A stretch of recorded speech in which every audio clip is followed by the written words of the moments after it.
Hey friends, I'm happy you're here. I'm really looking forward to this one. Today we're playing a horror game called Do Not Take This Cat Home. Most of you already know this, but in case you're new to the channel, I am a very proud cat dad. My oldest cat's name is Chester, and I actually found him in my old neighborhood that I grew up in. We connected immediately, I brought him inside, and the rest is history. Years later, after I had already moved out of my parents' house, I adopted a cat named Pumpkin. Now, Pumpkin is a very special cat. She was the runt of her litter and was born without back feet. One of her back legs is also only half the size of a normal cat's leg. But this cat has been just an unbelievable joy on my life. Sure, she may have some difficulties doing some things, but the love that she has to give is just overwhelming at times. And when I saw her running around in her own special way chasing a laser pointer, it made me think about something. In her world, she doesn't pay that any mind. She doesn't think that she's different in any way. She looks at herself, she sees her brother Chester, and she just thinks, yep, 2 cats. When's lunch? So then why as people are we so caught up on the things that we perceive as flaws about ourselves? Is it because humans largely treat people who are different worse? Is it because we think that these things make us less valuable somehow? Is this something only we as humans do? Maybe we should try to be more like our pets. And if we treated others the way we treated them,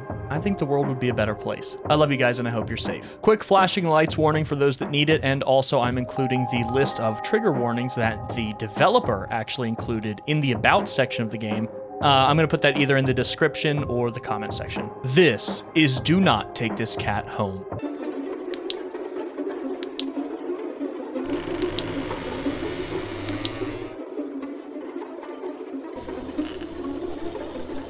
And here we go. You're not having a great day as usual.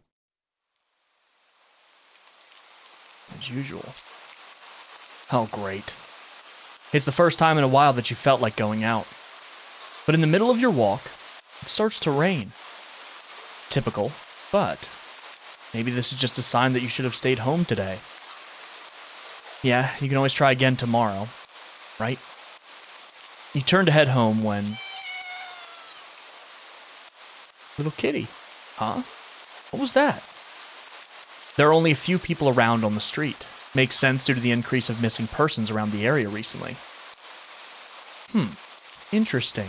I wonder if that has anything to do with the cat we're not supposed to take home. Well, that and the weather. I could listen to this rain on loop until I fall asleep. But none of them react to the sound at all. No one reacts to the cat? Curiosity guiding your steps, you follow the sound to the entrance of a dark, dingy alleyway. You timidly enter the alley and walk forward. The ground dampened by the rain makes your steps sound louder and more confident than you actually feel. Now it's getting louder. Finally, the sound source comes into view in the cold, dim light of the alley. At the end of the alley, in a big cardboard box, his little baby is a cat. Huh. Guess that should have been obvious. It's an interesting looking cat. Its pretty yellow eyes shine like gold among the dark sea of its black fur. It puts its front paws up on the edge of the box and looks up at you. So cute. Yeah, I mean, cute cat. Although I've never seen a cat I didn't think was cute. And it definitely knows it. You've never had much of an opinion one way or the other about cats before.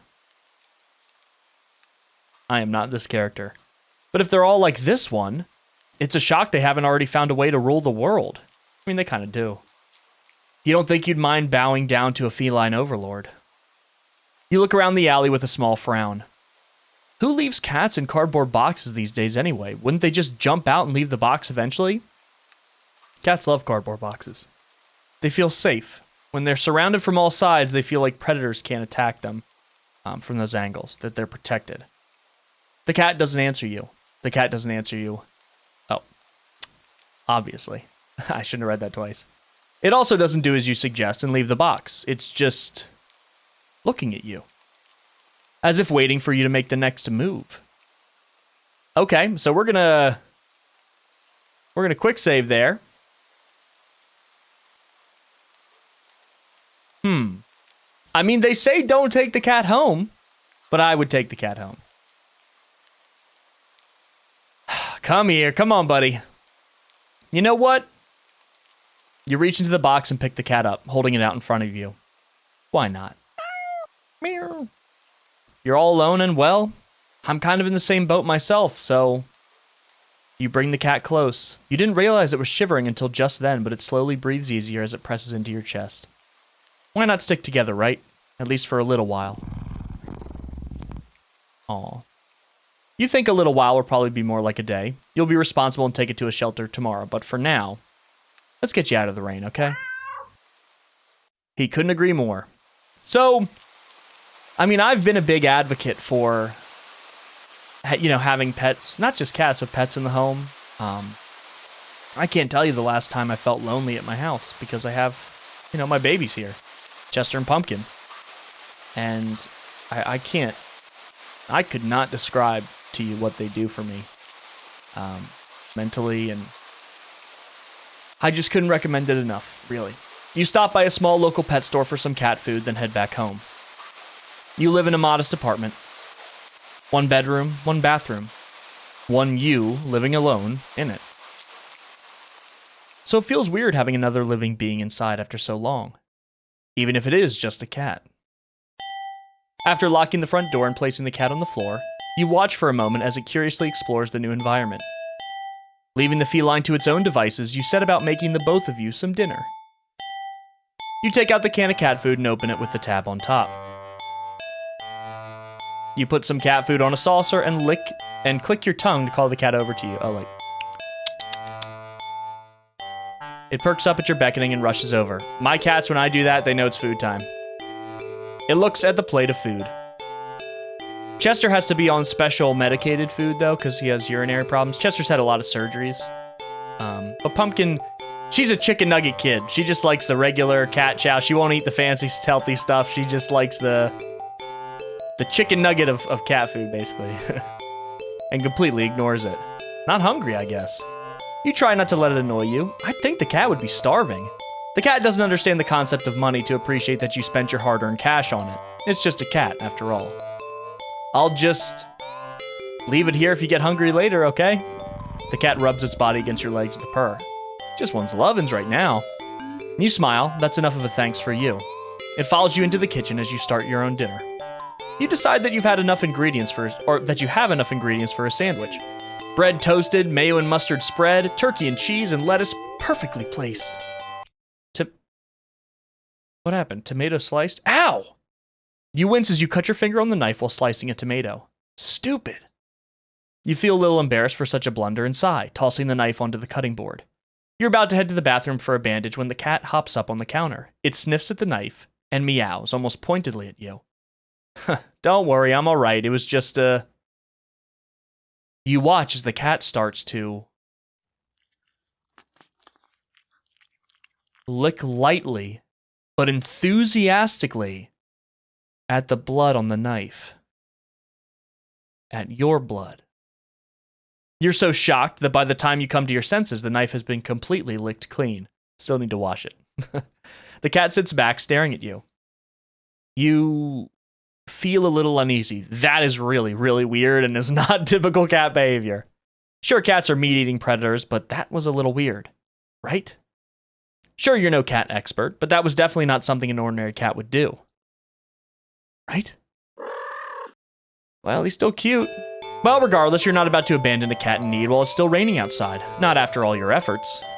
You were going to take it to the shelter tomorrow anyways. What's one more night of awkwardness? Weird or not, it's just a cat.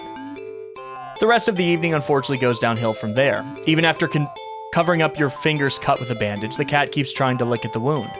While you're eating your sandwich, while you're cleaning up the kitchen, while you're trying to watch TV. You gently push it away every time, but you're starting to get worried at the strange behavior. What if it's got a taste for blood and thinks you're food now? You're not sure what you'll do if it starts to get more aggressive. You keep thinking about the cat food sitting in the corner, untouched. That's super weird. Okay, he's getting... Oh, come on, enough already! You shove it away a little more forcefully this time out of annoyance. You feel bad immediately, but before you can do anything, the cat meows sharply at you and dashes off around the corner and into the hall. You sigh deeply. At this point, you're just worried that it's going to take a bite out of you in your sleep. Maybe a vet will have an idea on how to calm it down? You can only hope. You don't have many other options left other than tossing the cat out in the rain. After finding the number of a local vet, you pick up your landline and What happened? The lights just went out? Great. Just great. Rain must have knocked out the power. You check your cell phone only to find that it's out of batteries, of course. You must have forgotten to charge it before leaving out earlier. The outing had been so spur of the moment that it had no doubt messed with your usual routine. You grab a flashlight and turn it on. It's quiet. It's too quiet. Did the rain stop? But then why did the power go out? You look outside. The sky is pitch black. What time is it? You turn to check the clock. The cat sits on top of your digital clock, staring at you. One of those things just said kill. Thinking now, you realize the clock shouldn't be working at all with the power outage, but the numbers are lit up and going completely haywire. The cat stares at you. It's completely still. You'd think it was a statue if you didn't know any better. It's not giving off any indication that it's alive. It's not blinking. It's not even breathing, but its eyes. This isn't normal. You're afraid. You want to run, but you're afraid of letting the cat out of your sight. You consider tossing the cat out after all. But as soon as the thought enters your head, you feel a sharp urge to vomit. Those eyes, its eyes hold you still. Even with your flashlight trained on it, its pupils are large, round, inky pits. Oh God, my flashlight's going out. The flashlight flickers. Why is this game actually scary? For a visual novel? Oh God, and the cat is gone. Fear immediately grips your mind. The silence, punctuated with the rapid pumping of blood in your heart, is overwritten as your ears slowly start to pick up the sound of static all around you. How is the clock working with no power? You don't know why such a question matters at the moment, but you feel as if having the answer will make sense out of everything that's happened. That order will be restored. But no answer comes to mind. You back away from the clock and feel as if the air itself coils tightly and abruptly in response, like a predator prepared to pounce, but waiting for your next move. But you're afraid to move. You're afraid to even take a breath. But you can't stay still forever, right? Whatever is watching you, you can already feel its impatience. It's too eager. You don't know how you know this, but you can sense it as clearly as if it had whispered.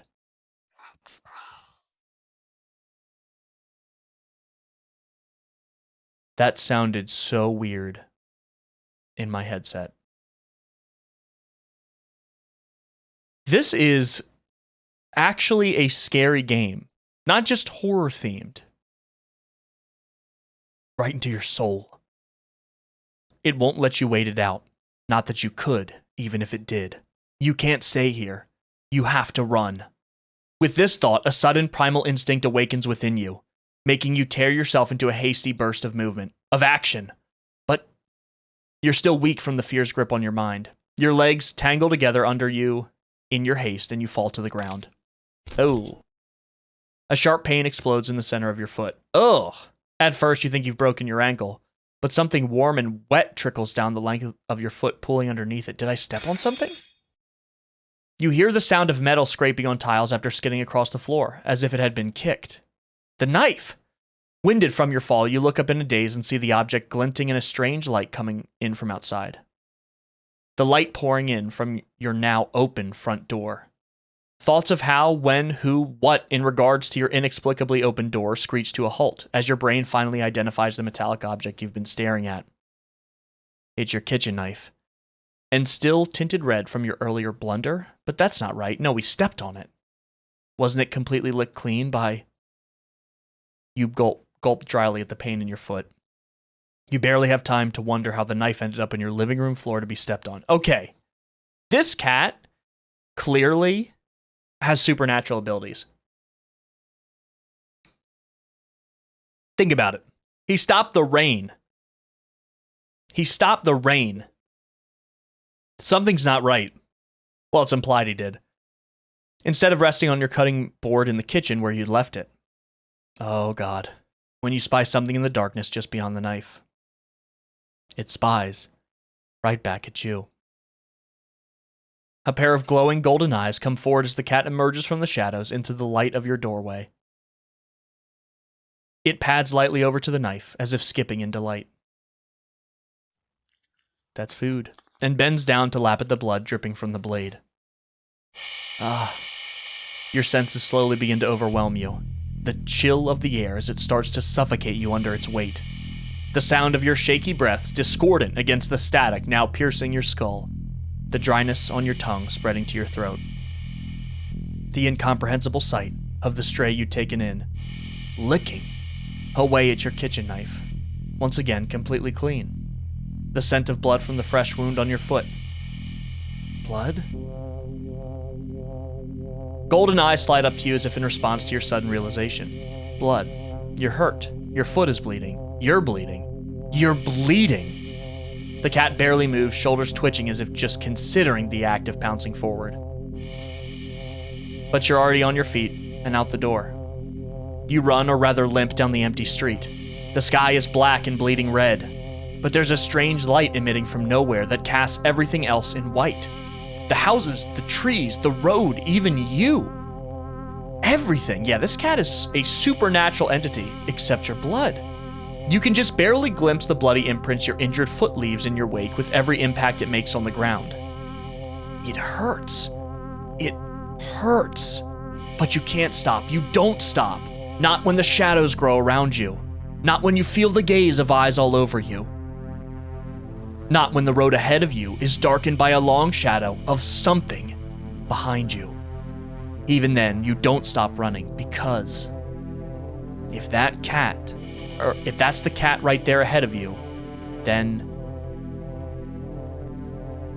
what in the world is behind you?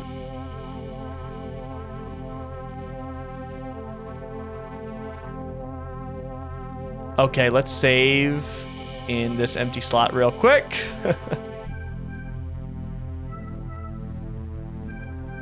I'm so curious. Look behind you. Oh my God. Huh. Interesting. How very, very interesting. Ending 0. It begins. Was it like something incomprehensible for us? Like some sort of eldritch being, possibly? Okay, I wonder how many endings are in this game.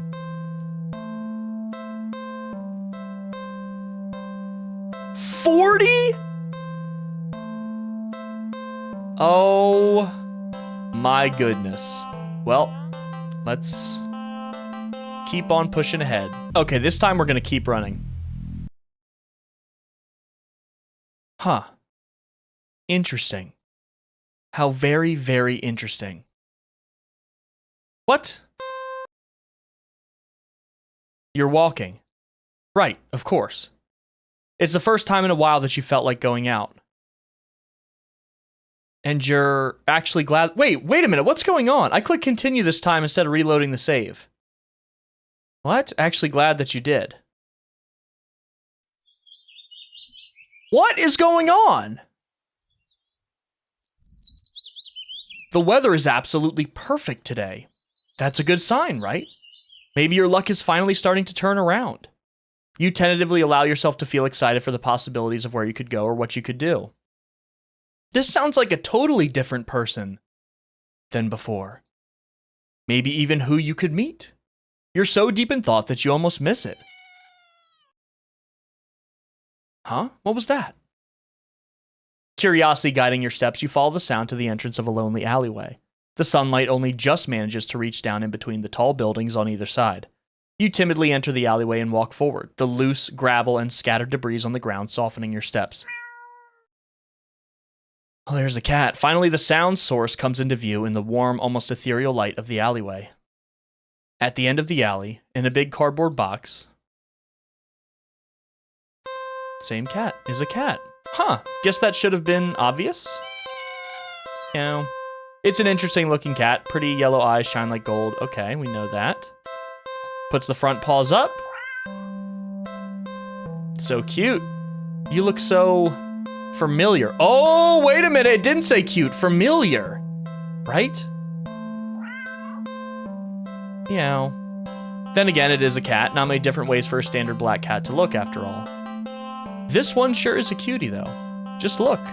It's not glaring at you or hissing at you for getting this close like other stray cats have in the past. It's just sitting there patiently, waiting for you to do something. So if we take the cat home, do we get the same ending as before? Let me quick save. Let me do not take the cat home. Sadly, as cute as this cat is, you'd never take this thing home with you. You just can't take it home with you. You're a responsible adult. Well, you are. With rent and bills to pay for, not to mention you need to buy food and survive too. There's no way you could care for a long-term cat, right? You can barely afford this little outing on your day off. But the cat persists. What to do?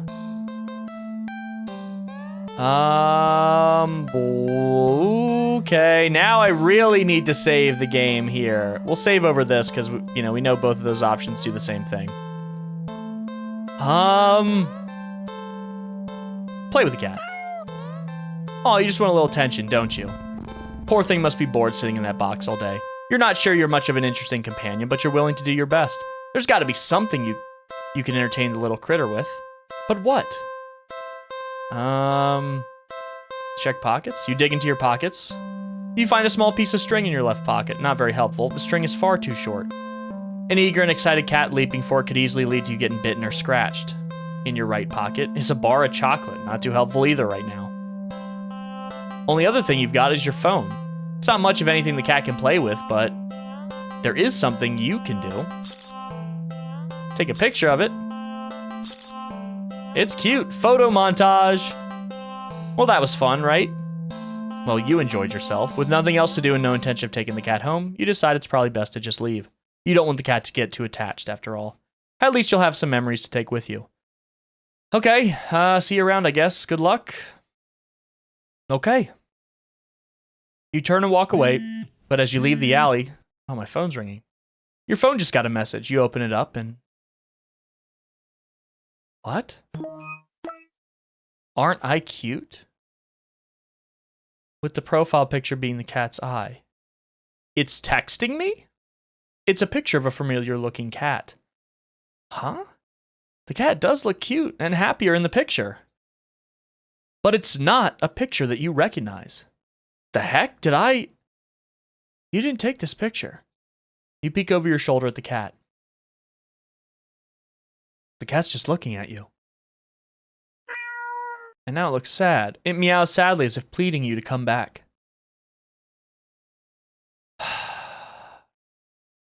Let me hang out and do something else. Well, I guess I could stay a little longer. But now what to do? So we already played with it. We didn't do the other options to play with it, though. Okay, blah, blah, blah, blah, blah. Let me buy it a toy. After being out in the alley all alone for who knows how long, you personally think your furry friend deserves something special. I'll be right back, okay? You quickly leave the alley and rush to the nearby pet store. You browse through all the different toys for cats. There's so many to choose from, plush and bright-colored and scented with catnip. But you realize that most of the toys aren't meant for a cat to play with alone. You can't stay in the alley playing forever, and you can't exactly afford to get another cat as a playmate.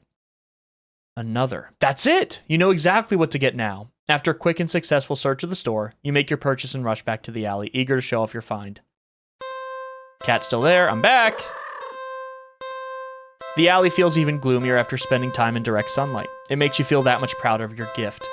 You skip over to the cat and dig in the store's plastic bag. I've got something for you. Cat leans up, curious at the bag's contents. What is it? You pull out your gift to the cat. Oh, it's a little plush. Ta-da! It's a small cat plushie. I mean, it looks cute. Looks like a cat in this universe. The plushie is a light orange cream color with burnt sepia stripes. The plushie, oh. Okay, I don't know why I tried to read it twice. The synthetic fur is soft, but not unrealistically so. and the large eyes are a pale green, more subdued than you would have expected for a toy. There's no denying it's just a plushie, but the thoughtful details still make it almost uncanny to the real thing, which makes it perfect. A comparison for the cat, or a companion for the cat, and one you could actually afford. Win-win. That's not all.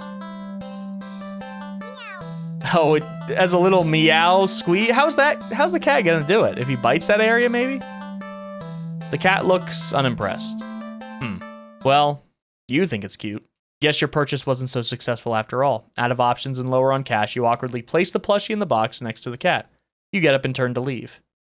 You're a few steps away when you hear an electronic meow behind you. So he is playing with it. Huh? Or did it? You turn to see the plushie on the ground next to the box. The cat is watching you closely, staring. This cat is really smart, and we know there's something. Pick up the plushie. You sigh and go over to pick up the stuffed toy. You really do just want attention, don't you? You hold up the cat doll, examining it a little. It looks a little different. Does it? Oh. What? Did it just look at you? Meow. And now it's talking to me without me pressing it? Meow. Meow. Meow.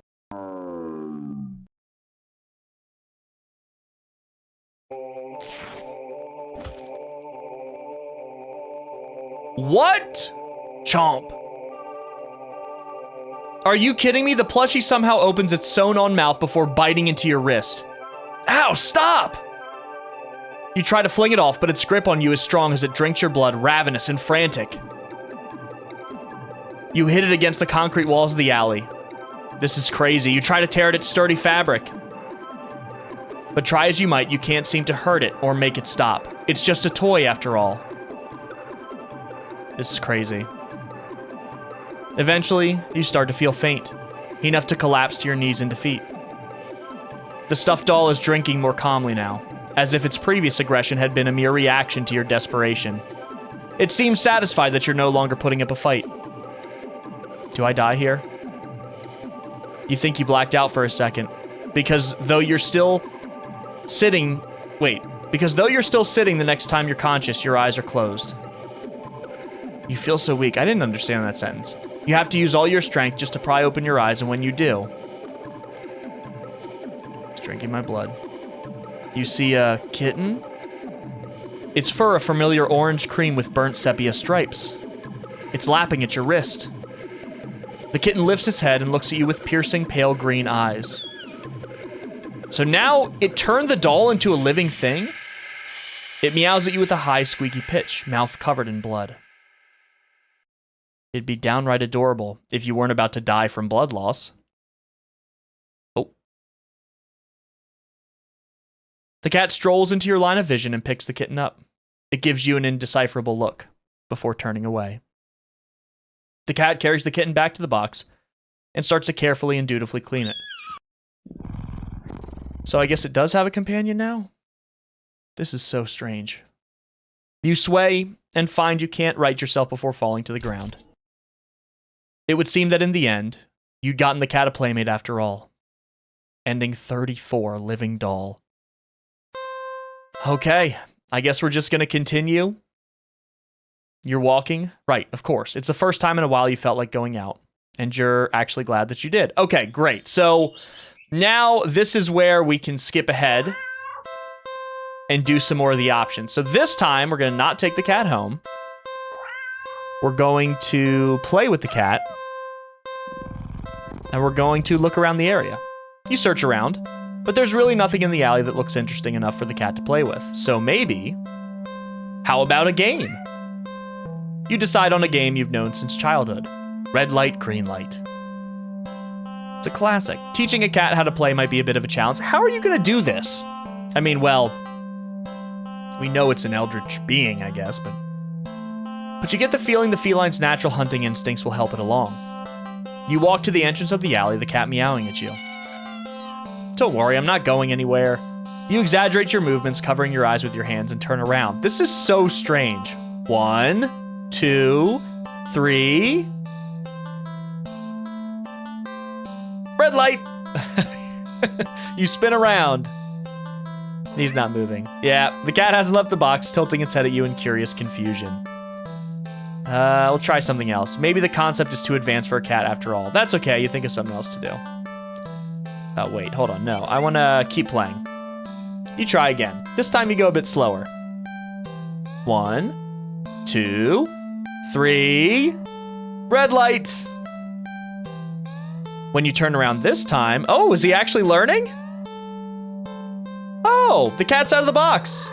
He is learning. The cat freezes under your stairs if it thinks you can't see it if it doesn't move. That's cute. So cute. Satisfied that the cat is getting the hang of the game, you turn again, speeding back up. 1, 2, 3. Red light. You turn around. Oh, the cat is a few steps away from the box, now peeking out from behind a dumpster, its eyes trained rather intensely on you. Well, at least it's having fun. You turn again and feel a sudden chill run down your spine. You feel silly, but you can't help counting just a little faster this time. 1, 2, 3, red light. Whirling around after saying red light, you look at the cat. It's halfway down the alley, closer to you now, but it's huge. It's as if the perspective of what you're seeing is off somehow. Doesn't the cat look a little bigger? Oh, God. Its pupils are thin slits now. Something's not right. The cat meows at you again, but it sounds much deeper than earlier. It's crouched down as if poised to lunge forward. Your breath shudders a little as your heart starts to race. Your foot instinctively shifts back. Oh, God. What happened? You freeze immediately. The cat looks impatient. It wants to keep playing, but you gulp and turn around, swiftly counting and turning again as you gasp out. 1, 2, 3, red light! The ground shakes as you whirl back around, to find yourself staring at the long surface of black fur. You slowly look up, and up, and up. What is going on?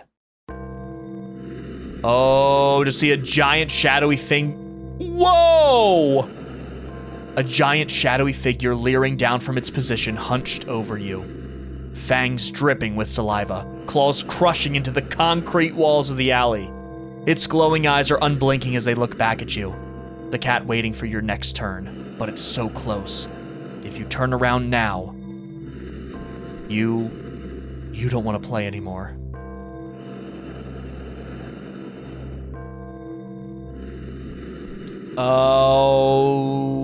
Okay.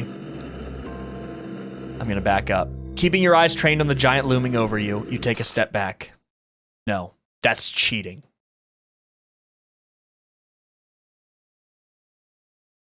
What? Restore backup.exe? What?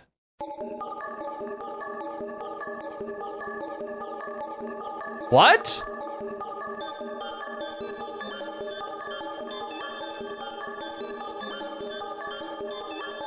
What is this?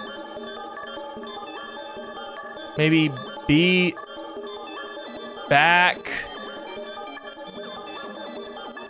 up? What is going on? What are you doing? Stop! You'll break every... I'm breaking the game? The cat stares as you keep eye contact and back up.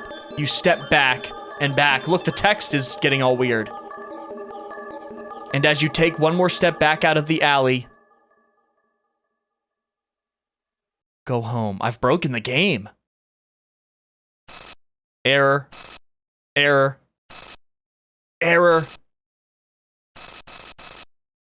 I've completely broken the game. That got meta. The world outside the alley seems to be broken. What exactly did you do? Ending 33, error found. Wow. Okay, so that one was these different pathways that this game can go down is actually crazy. I want to see what happens if we attempt to run. Let's go look around the area. We're gonna keep playing red light, green light. This time we're gonna run. Oh, I think he just kills me. You don't even finish turning around before claws grip your torso, digging in and piercing the soft flesh of your stomach with ease. As you're lifted into the drooling, gaping jaws above you, you can't help but think that there must have been another way out of this. But pointless regrets are pretty typical for you, aren't they? Fear quitter, okay. All right, more options. We're going to do not take the cat home. We played with the cat. Can we feed the cat? Cat must be hungry, right? This is new. You can't imagine that it's had much to eat if it's so attached to that box it's in. Though it doesn't exactly seem malnourished either. Surely it must have left the box to search for food then. For some reason, something in the back of your mind tells you that's not the case, and not to think on it any further. Well, either way, you can't exactly enjoy your day out knowing you left behind a hungry cat, especially when you could have done something to help. So, what to do about the hungry kitten? Check the pockets, dig into your pockets. The string is not going to do anything. We know that. In your right pocket is a bar of chocolate. You find a chocolate bar? Is it? No, it's not even expired. Quite the find indeed. Did we just not know that this entire chocolate bar was in our pocket? What do you guys think of this game so far? This is extremely impressive, and it's actually scary how many visual novels are actually, you know, building tension. Well, probably a lot of them, but this is still very, very good. It's free too. When suddenly you're hit with guilt as you remember something gut-curdling. Chocolate is toxic to cats. Oh my gosh, you resist the urge to vomit at your near mistake. What's the deal with vomiting? You feel so guilty, you throw the chocolate bar away into a nearby trash bin. An almost cat killer doesn't deserve chocolate. You go back to the cat, barely able to stand its innocently oblivious expression. Meow. It doesn't even know that you almost... I'm so sorry, I don't even know what to say. You're a horrible person. Yeah, this is not a normal reaction to that. A normal reaction would be, oh, right, cats can't eat chocolate. Okay, well, let's find something else. But we're just tearing ourselves up. It's funny because we're learning more about our character, too, that we're playing as. You know what? Stay there. I'll be right back. You leave the alley. Oh, I didn't see what that was. And return with a whole fish you bought at a nearby grocery shop. It was a bit pricey, but it was the least you could do. Cat eagerly accepts your offering, munching happily at the fish after you placed it in the box. So it will eat the fish. Not just my blood. You want to smile at the sight, but you just feel so awful. Sorry again. This is not normal. The cat seemingly pays you no mind as you slip back out of the alley. Not feeling like you deserve a peaceful day out, you decide to just head back home. Wow. On the way home, you notice more cats than usual, watching you from their hiding spots, but you try not to think about it. They're everywhere. You can't help but wonder if they know what you've nearly done. No, but it's not like you meant to hurt anyone. Right? You finally reach your apartment building. You're about to unlock the door when... Oh, they're everywhere. You look behind you only to see dozens of cats standing there, looking at you. Did they see you feeding the cat in the alley and thought that you had more food for all of them? I'm sorry, I don't have any more food for you. None of them move an inch. You're starting to feel a little unnerved when finally a single cat pushes its way to the front and... Oh. Maybe they do know. Oh, God. Oh, it's you. Oh, it's held carefully between its teeth is the chocolate bar you'd thrown away earlier. It places the chocolate bar down in front of it before looking back up at you. All the cats look back up at you. You can feel their judgment. You feel your sins weighing down heavily on your back, but without the money to buy enough food for all of them, you don't know what to do. I'm gonna quick save here. Beg for forgiveness. You collapse to your knees and bow down low as you start to earnestly beg for their forgiveness. I'm so sorry, I swear. I'd do anything to make it up to all of you, but you're out of options, suddenly. I start choking. You feel something stir in your stomach and swim its way up to your throat. Ugh! Closing off your airway as it tries to force its way out of your esophagus. Ugh! It finally succeeds with aid from your helpless gagging. What happened? What the? Lying on the ground in front of you. A fish? Is a flopping fish. You just threw up a living fish. What the hell? The cats come rushing forward, all tearing hungrily at the fish. You're happy to finally be of help. Truly. And what? You throw up another fish. Oh, God, this is disgusting. What? What?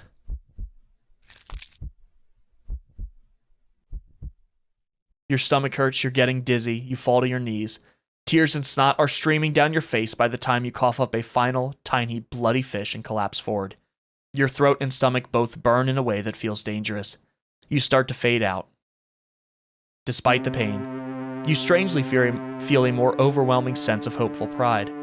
That you've made up for your disgusting actions, that you've been forgiven. Are these cats like eldritch gods? These cats have to be some sort of like eldritch gods. The sound of happy cats munching away at their fish fills your ears, and then you feel something being nudged into your hand. It feels like it's the bar of chocolate you found in your pockets. You smile weakly. You've successfully atoned, but you don't really have the strength to eat your reward. Sadly, the last taste in your mouth as you leave this mortal coil doesn't get to be that of chocolate, but raw fish. Okay, so can I not load my quick save? Okay, I can't, that's fine. That was interesting, so let's not take the cat home. Gonna skip ahead, feed the cat. I wanna see what our other options were. Oh yeah, we do have other options. Wait, what? I'm apologizing profusely again? That was new, I couldn't skip that stuff. This game is like blowing my mind right now. I'm gonna go inside this time. You decide to cut your losses and head inside. Your sins weigh down on you, but you're only human. What more can you do? Geez, you try to ignore the yowling of the neighborhood cats as you go about your chores. You consider prepping dinner, but how could you enjoy it knowing how hungry those poor cats outside are? The ones that you've wronged. You decide to take a bath and go straight into bed without dinner. A fitting punishment for someone like you. You forgo the fancy bath bubbles because you don't deserve them and sink into the water with a sigh. Your mind races, but you can't really think of any immediate solution that doesn't require more money. You wish there was something, anything you could do to make things right. When suddenly, your legs start to feel really itchy. You try to lift one to see what's going on, but what rises out of the water isn't a pair of legs.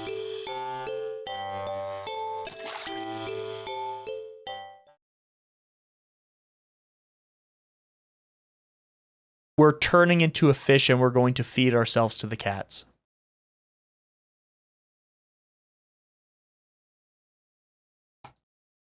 It's a fishtail.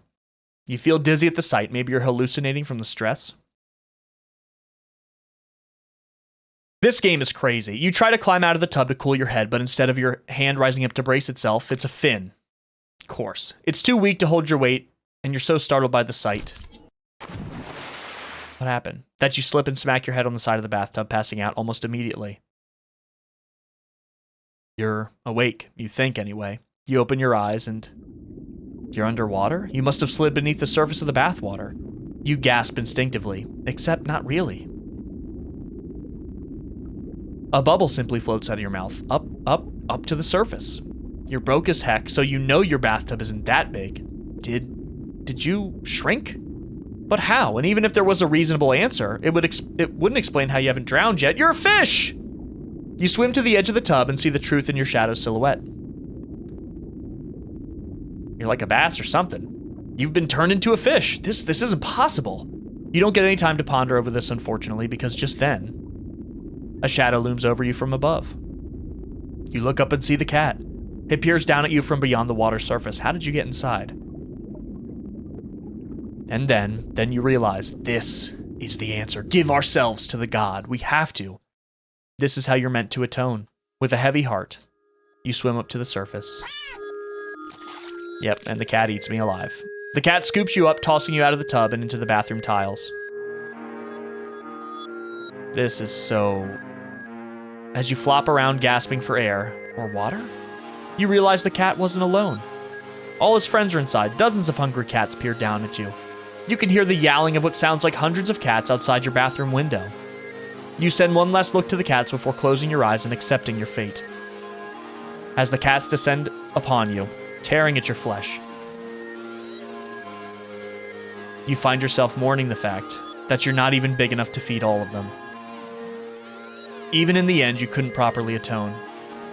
Your efforts, your life, all of it, amounted to nothing.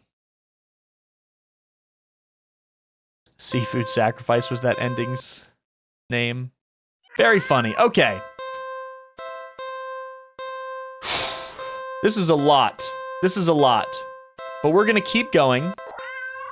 So we haven't done all the options for feed the cat. We can... I'm curious what the question mark is. Not yet. Oh, okay. You can't do the question marks yet. Look around the area. Okay, we only see garbage bins, trash bins, empty cardboard boxes, and scattered litter here and there. If there was something for the cat to eat, surely it would have found it by now, right? But you don't want to just give up so easily. You keep looking. You look and only see garbage. You sniff and only smell garbage. You listen. Do we hear something? You just barely make out the sound of a faint scurrying by a trash bin a few feet away. Quietly, oh so quietly, you creep over to the bin and... you lunge. Why did we do that? You weren't very graceful in your attempt. You'd stumbled and knocked over a stack of nearby boxes full of more trash. But as you stand up, grasped in your hand, we're feeding the cat the live mouse. Oh god, this is not fun. The mouse squeaks and shrieks in distress, wriggling and struggling desperately in your grip. I've had pet rats before, and they're very good pets. You're holding it too tightly and carefully for it to be able to bite or scratch you, though. It wears itself out eventually and looks up at you with black eyes. It's completely at your mercy.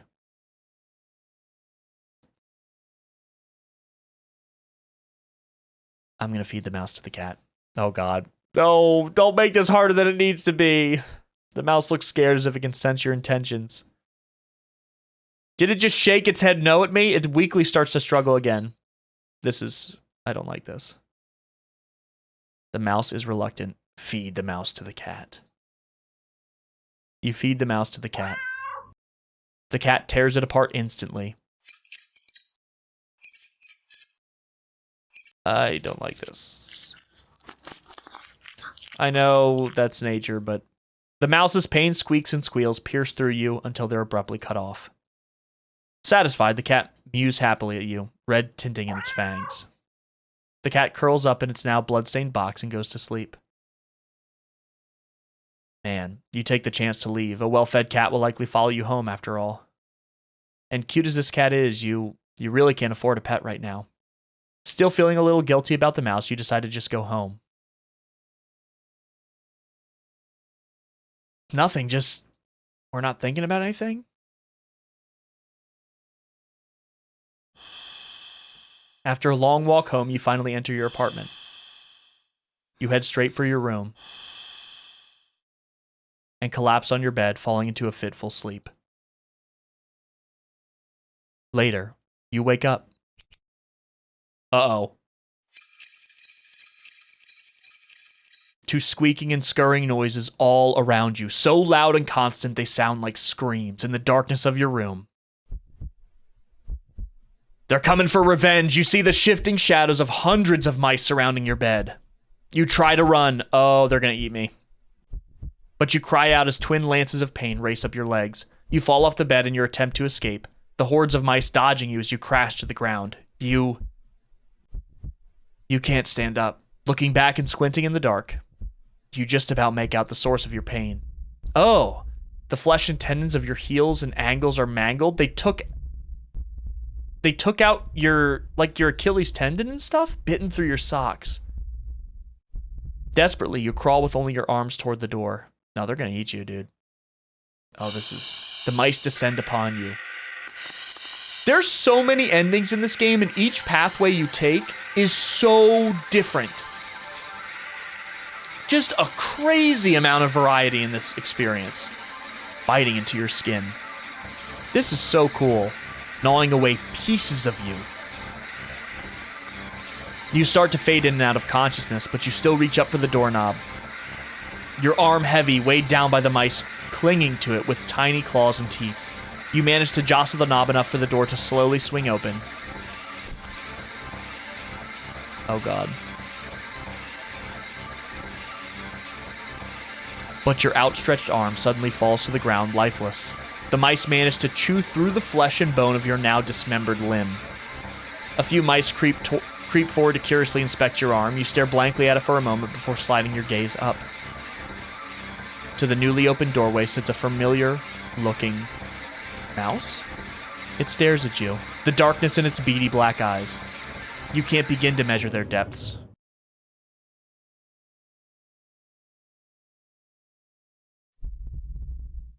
Nor the hatred pouring out from within them. All of it. Aimed at you. You collapse, head hitting the floor as your other arm is eaten away as well. You're not sure how you're still conscious. The pain should be indescribable, and yet you just feel a cold sense of loss. The mice have clustered along your back now, gnawing and ripping their way between your shoulder blades, into your back, into your chest. That's it. You weakly cough up blood. They must have damaged something important. You feel something being pulled out of you. Oh my god!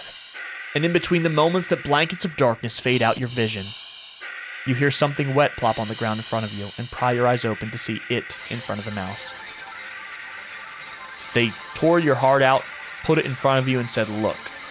Weirdly shaped, red with your blood and pulsing. Oh, that's your heart, isn't it? The other mice all descend upon it, abandoning your half-eaten body. You're losing a lot of blood. You feel sleepy, but you also feel anger. Yes, so much anger. How dare they? How dare they? The last thing you see before your vision fails you. The cat? Is a pair of glowing eyes leering in from the darkness beyond the doorway. You can hear squeaks and shrieks of terror all around you.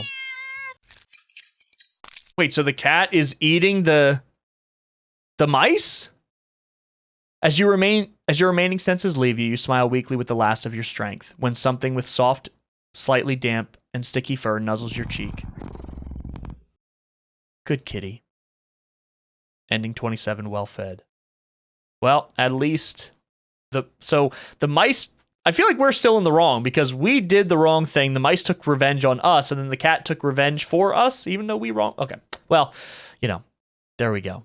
That was a really cool one, though. Again, I'm still just, blown away by the variety here. So this time we're going to feed the cat, but instead we're going to look around the area. We're going to spare the mouse. Are you sure? We're going to spare the mouse. Uh-oh. You can hear the cat's stomach growling. It must be so hungry. It must be starving. We're sparing the mouse. Sorry. I'm so sorry. I knew he wasn't going to be happy. I don't know what you want me to do. You know the cat is hungry. Why are you hesitating? You caught prey for the cat's sake, didn't you? Are you really going to value the life of a filthy rodent more than the cat's? Spare the mouse.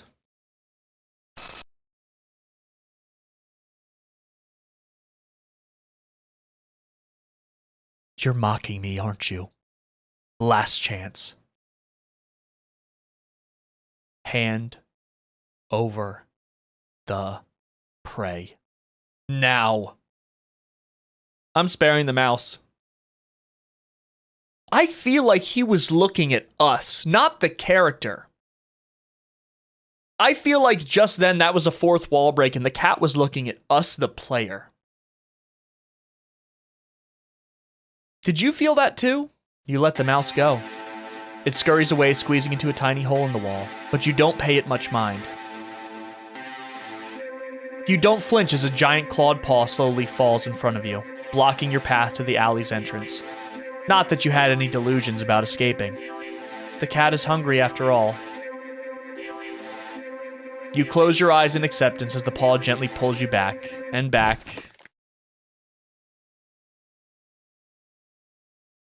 Well, cat still had to eat, right? All right. Never take this thing home with you, right? Okay. We've played with the cat. We've fed the cat. This time we're going to fully leave the cat.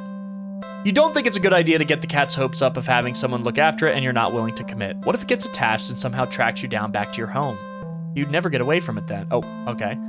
Sorry, see you around, I guess. You stand up, the cat watching your every move. You make it halfway out of the alley when the cat meows almost pitifully at you. Uh-oh. I'm gonna ignore. No, nope, you need to nip this in the bud and get on with your day. It's what's best for the both of you. You leave the alley and continue on your way. Wait, what was I doing? In all the excitement of dealing with your furry dilemma, you'd forgotten that you still hadn't decided on what you were going to do with your day off. Oh, okay. Let's watch a movie. It's been a while since a film came out that looked interesting enough for you to drag yourself to a movie theater, but there's a showing of one such film at the old theater. The movie was a little too niche to be picked up by the new cinema that opened right across the street. That's okay though, you're not exactly a fan of the crowds, and nothing ruins the experience of watching a new movie for you more than a noisy audience. Very true. I guess the old theater. You eagerly buy your ticket from the kind old man in the booth and head inside. This is... Okay, it's barren of any trace of other people, and the decor looks like it hasn't changed since the 80s, maybe even the 70s. But it's what you were counting on. You consider buying some popcorn, but can't help but be concerned that everything at the concession stand might be expired.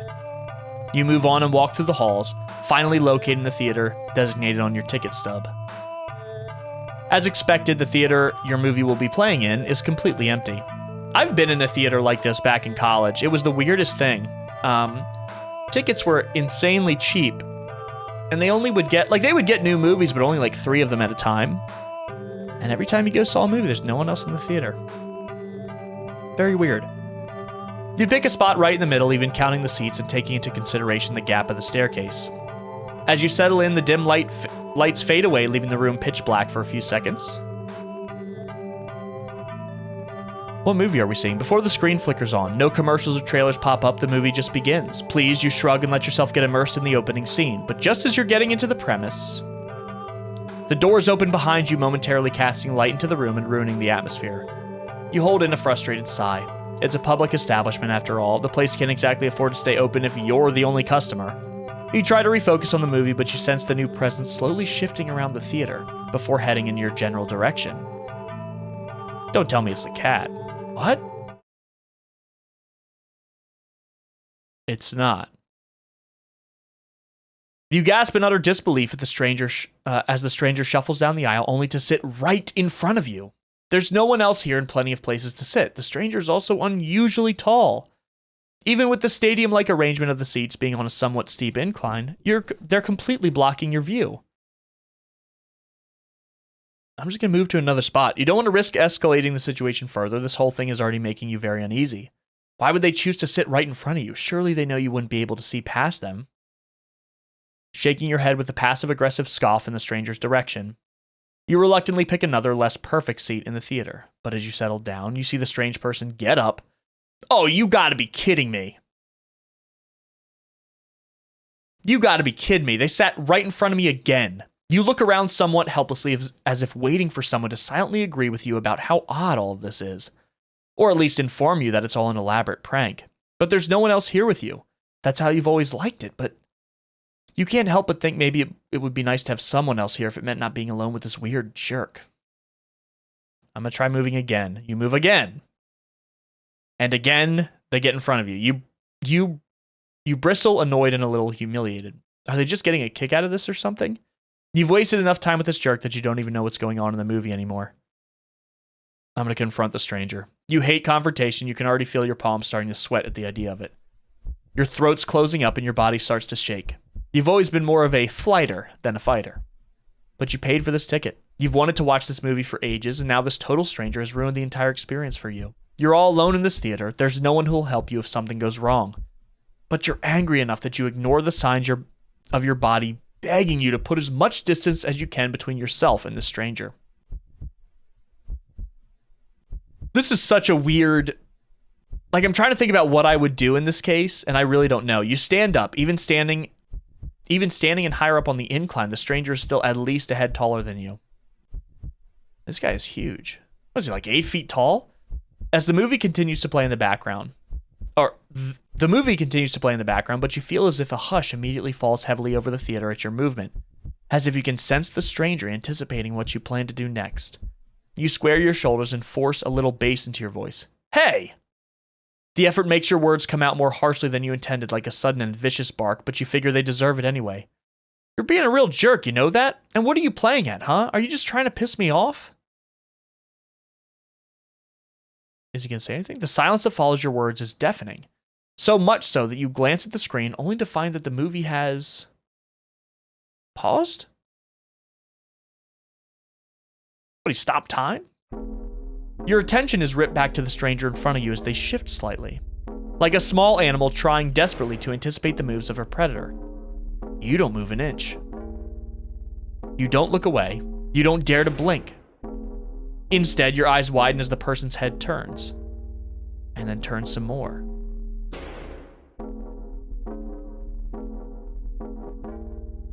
Then turns more beyond what should be possible, neck bones cracking to face you directly.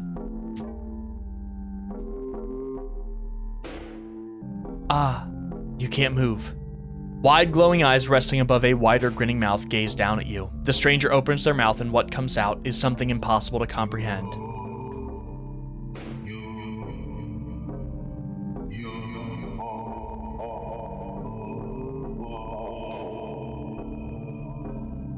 The voice is endlessly deep and creaks like a weighty door, foreboding and oddly melodic, alluring.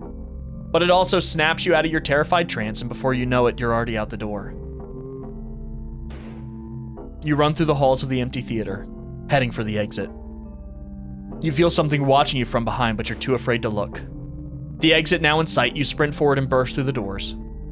You look around frantically and spot the crowded cinema across the street. People, that's what you need, safety in numbers and all that. So is it still chasing me? Without thinking, you rush into the street when a sinking sensation crawls down your spine, compelling you to look behind you. I'm gonna look behind. Despite your resistance, you feel your head turning to look back of its own accord, while in the middle of the street, you catch a glimpse of a grotesque-looking person standing behind the glass doors of the old theater, watching you intensely, cradling something in their arms, something familiar, but...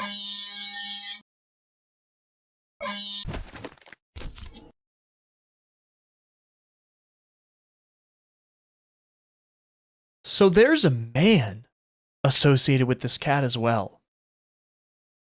A truck hits me. I have a feeling that is not the last time we're going to see that man. There is something going on with that man and that cat. You're killed on impact, your body splattered across the road and crushed further under its heavy tires. I think a new antagonist has appeared for us. Okay, we're not going to take the cat home. We are going to leave the cat. Ignore it. Watch a movie. This time... I guess I can leave the theater. This is too weird. Feeling uncomfortable, you decide to leave the theater. There's still enough time left in the day to do something else. Oh, okay, so that doesn't really... What if I do the safety in numbers thing? Confront them. Go to the new cinema. Refusing to even... We gotta... Sir? Thank you. Refusing to even risk a peek over your shoulder, you rush across the street to the new cinema theater. You didn't realize that it felt like you've been surrounded by some kind of dreadful pressure. until it very suddenly vanishes, leaving you feeling more than a little shaken. But at least breathing comes easier. You think it's within your best interest to repress everything that just happened. Yeah. Deciding to wait for the movie you've been anticipated to be available on DVD or streaming, you join the long line outside the new cinema. By the time you've reached the ticket booth, you just want to get inside. So you pick a movie at random and take your ticket from the tired-looking teenager manning the booth. So now are we just doing the standard new cinema path? The decor is chic and sleek, and the inside is bustling with people. It's not what you're usually into, but it's kind of nice not being alone. Even if you feel a little lonely watching families and groups of friends laughing among themselves. You'd get some popcorn, but the lines at the concession stands are long and the prices are criminal anyways. I think I heard somewhere that movie theater popcorn has one of the largest markups of any like standard consumer product you can buy. It's like thousands of % based on how much it costs to make versus how much they sell it for. You go through the halls and follow the signs to the theater designated on your ticket before heading inside. It's crazy how entertaining this game still is. We've done so many endings already, and I just cannot wait to see what else this game is going to throw at us. Everything's so varied. You sigh at the sight of the absolutely crowded theater. You head toward a seat only to be told by the person next to it that it's being saved for someone. This happens a few more times before you finally manage to get yourself settled into a seat annoyingly off-center to the screen. But the screen is at least visible, if not a little too close, so you grit your teeth and bear it. Lights fade out, but the chatter doesn't. The rest of the audience seems content to talk through the commercials and even through the trailers. You figure the chatter will stop when the movie actually begins. Nope. You'd think it would. But it doesn't get even slightly quieter as the opening scene starts to play out. You sigh out loud, not thinking anyone would hear you anyway. This is why you avoid movie theaters like the plague.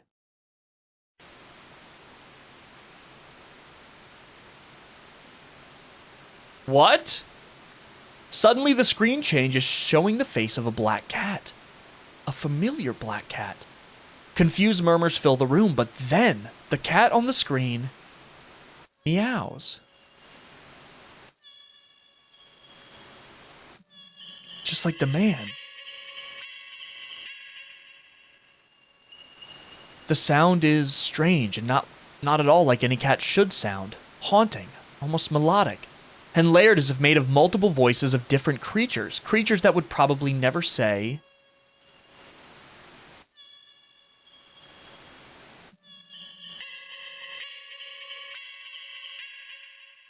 You sit in confusion, wondering why you haven't already gotten up and left to complain to the cinema staff, but then you hear it. It's scattered and dissonant at first, but among the crowd, people start to chant along with the cat on the screen.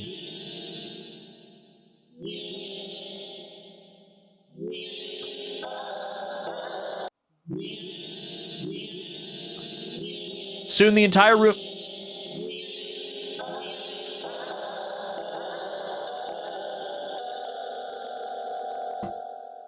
Thank you.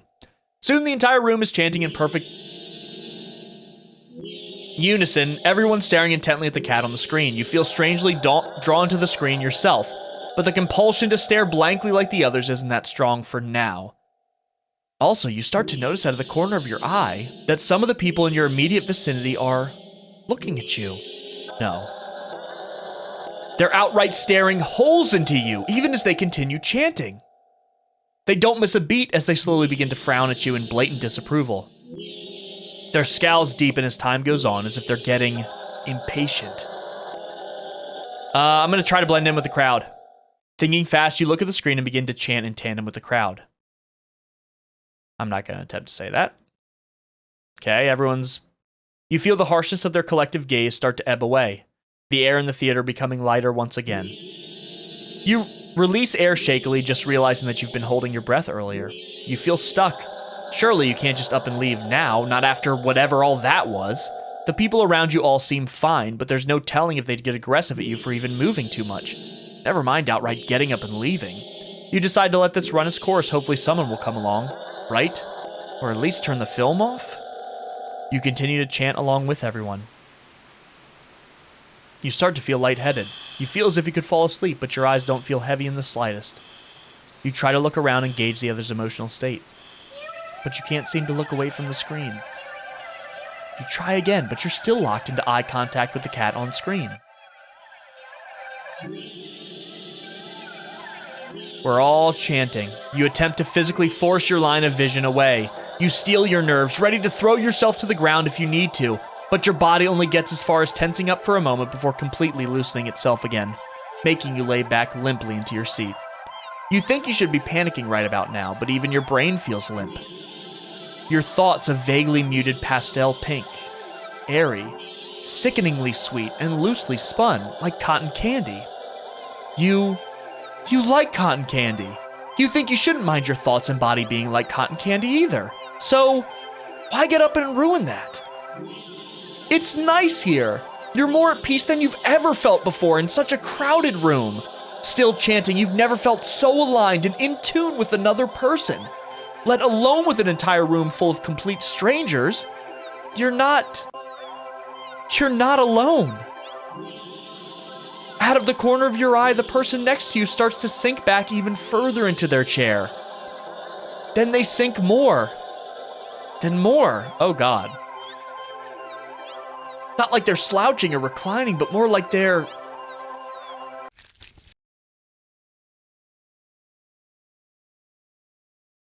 deflating. Their skin bunches up and wrinkles like fabric as if their muscles, their bones have started to disintegrate. Their eyes dim before sinking into their sockets. Their mouth, still attempting to chant, falls open over a cutoff. Meow. Gaping as the word ends in an awful hiss, a final weak release of air. You muse thoughtfully about whether or not you should be distressed at the sight. But even then, the blanket of peace doesn't leave you. Suddenly, from the pile of skin and clothes next to you, you see a lump moving forward. You watch in dazed fascination as the lump makes its way to the part of the skin where the head used to be. And out from the mouth, the cat, crawls a tiny black kitten. You can hear the familiar hissing all around you now as the unified chants start to fade, only to be replaced with the faint meowing of kittens. Is this how more of those black cats are born? Finally, your voice is the only one still chanting, still human and alone. Again. You don't want that. You can't go back to that. Not again. Not again. Please. Just then, you go completely limp. Your body feels light, but it might as well weigh several tons because you realize quite suddenly that you can't move. Not an inch. You can't shift your eyes to look around. You can't even breathe. But somehow, the chant continues to creak weakly from your mouth. A few kittens come forward and perch themselves on the chairs around you, watching your sinking body, meowing as they wait for their youngest sibling to emerge from you. Dozens of glowing eyes peer down at you. And as your eyes start to cave into the sockets of your softening skull, you manage to make out the silhouette of a familiar cat perching on the seat right in front of you. Your vision finally fades, and as that same hiss of air expels itself from your mouth, the last thing you sense is something small and alive shifting eagerly under your skin. Happy birthday.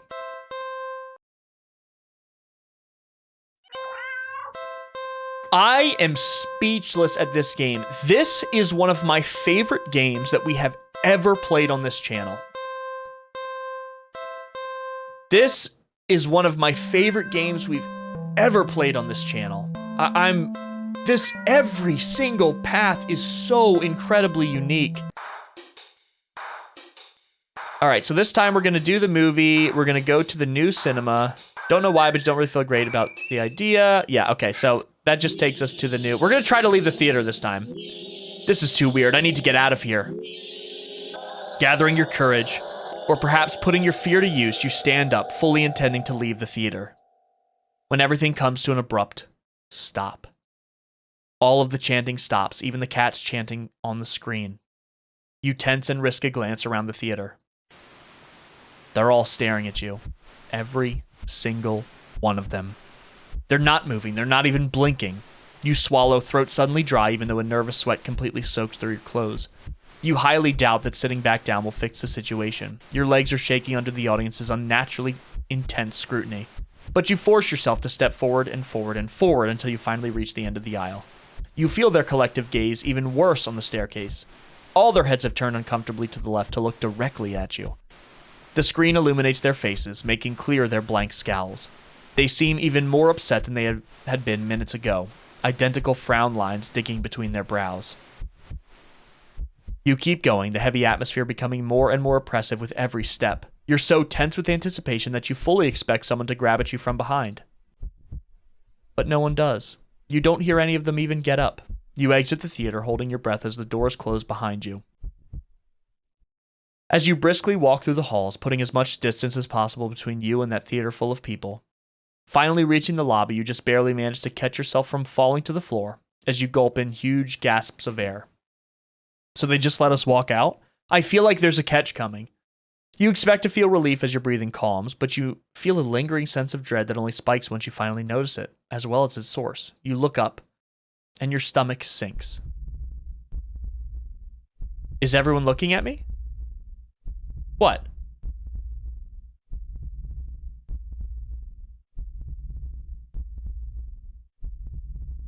All of the people in the lobby area of the movie theater, everyone in line at the concession stand, all of them are staring at you.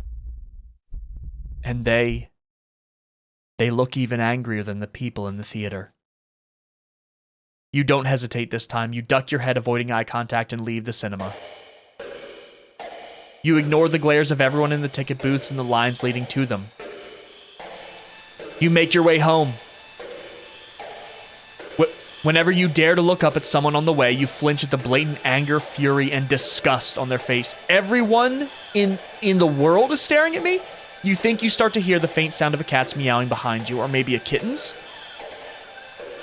Doesn't matter. You just want to go home.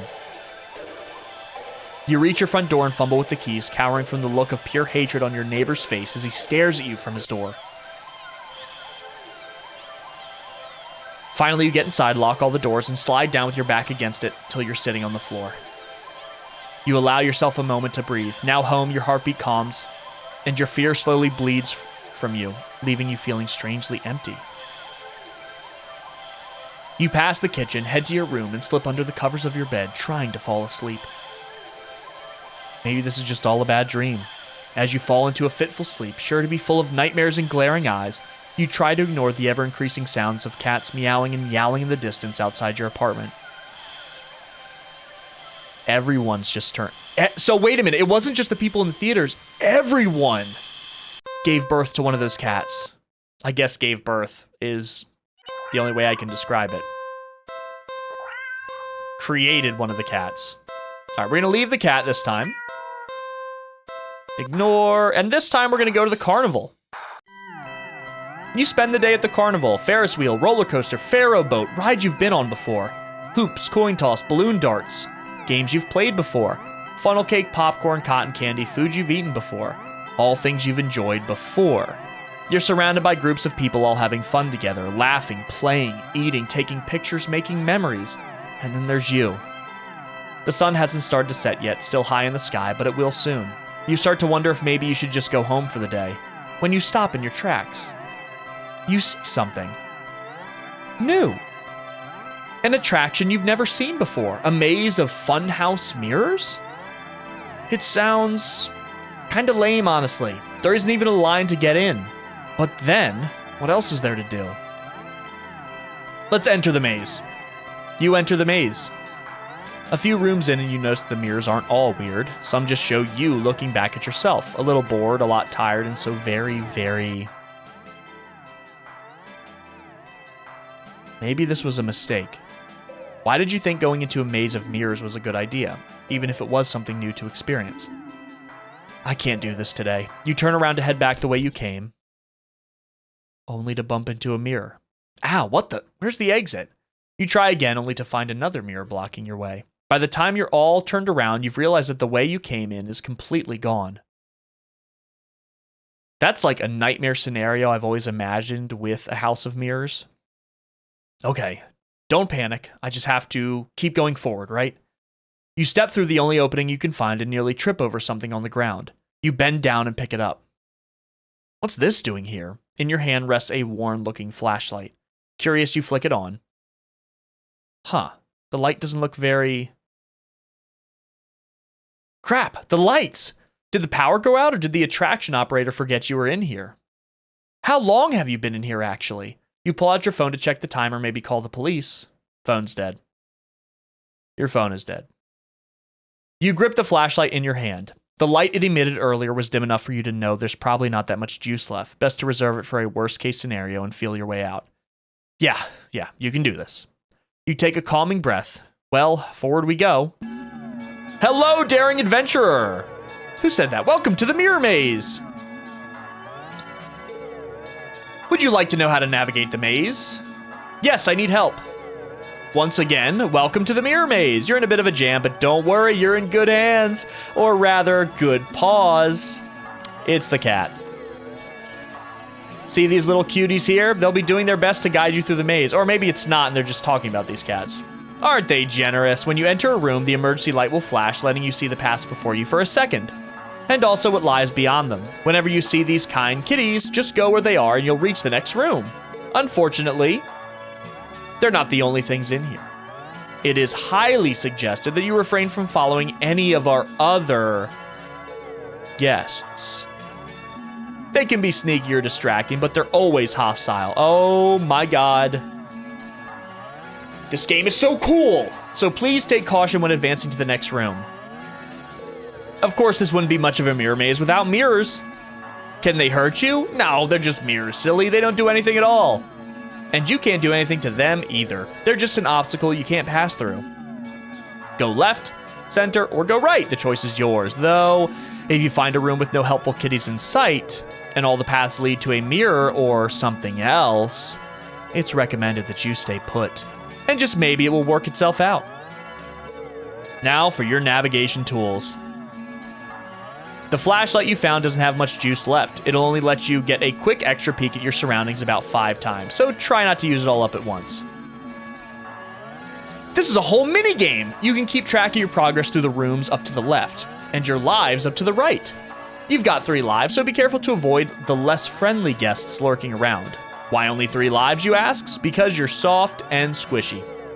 You ask. It wouldn't take much to damage you beyond repair. And besides, you're human, and humans usually only have the 1 life, yeah? And yet here you get 3.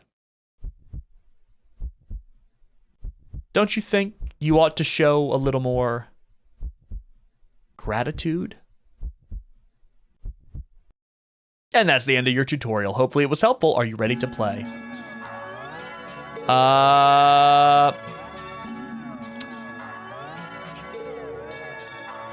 Let me turn off the flash. Of course. Flash off. Okay. Game's way too easy. The game's too hard. Reset settings. Can you tell me about the maze? Okay.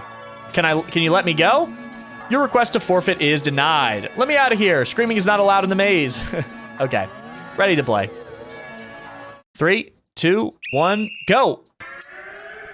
Okay, we're gonna head... I want to see what happens when we die, though. Not the way. Let's see what happens when we run into one of these things and die.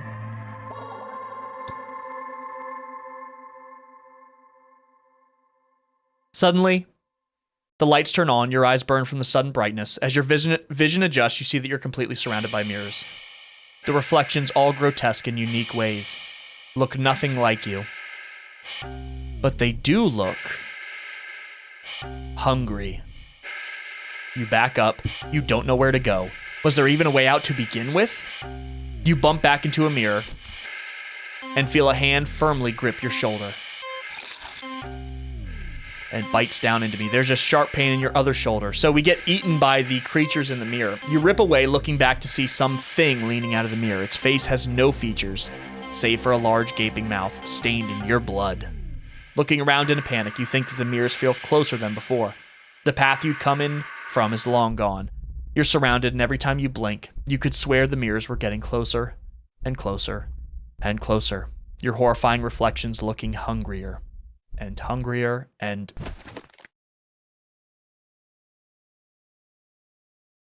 Ending 20, you failed the maze. So what happens...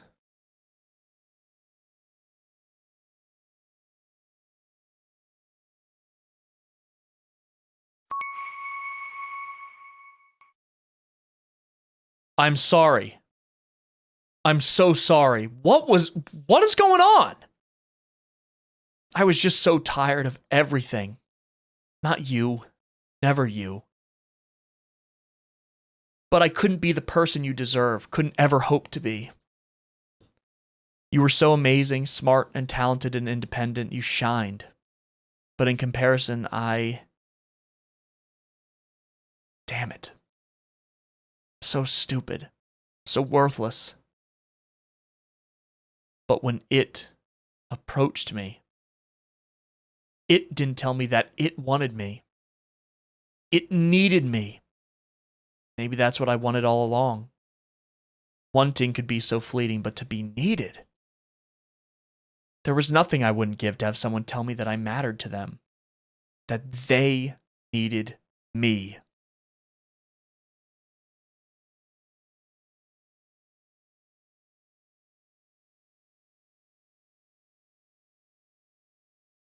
There's something deeper going on with our character. This isn't just about the cat. That's a good sign, right? Maybe your luck is finally starting to turn around.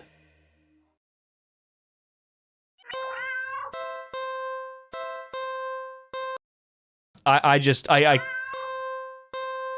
been made speechless many times from this game, and that continues to be the case.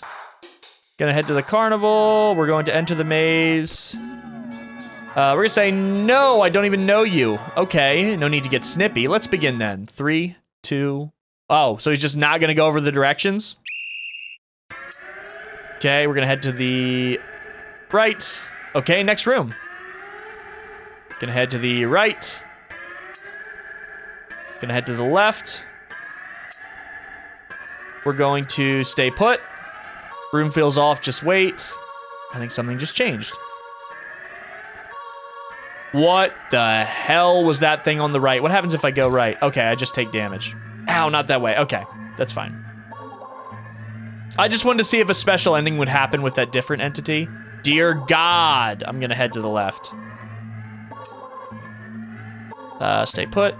Room feels off, just wait. We're gonna head center. Gonna head to the right. Sorry about the flashing, I forgot to turn that off. Okay, next room. Gonna head to the right. Right? Yes. Right again. Next room, center. Center, how many of these are there? Stay put. Gonna head to the left. Center. Right. Center. This isn't hard at all. Left. Center. Come on. Oh, 25 rooms up in the top left. Center. So we're almost done. Left. And final room. We stay put. Okay. We passed. You see it. The exit. You run forward, but as you do, the scenery shifts, just slightly at first. But you're running too fast to stop yourself from colliding into the glass. Except you don't quite go into the glass. You don't exactly collide with it either. You simply pass through it. And on the other side, you see an endless white void and... What? Yourself? Dozens of you. Hundreds of you wandering around, aimless, faceless, and empty. So empty and listless they don't even acknowledge your presence. You try to turn back, but the glass doesn't give. Past the glass,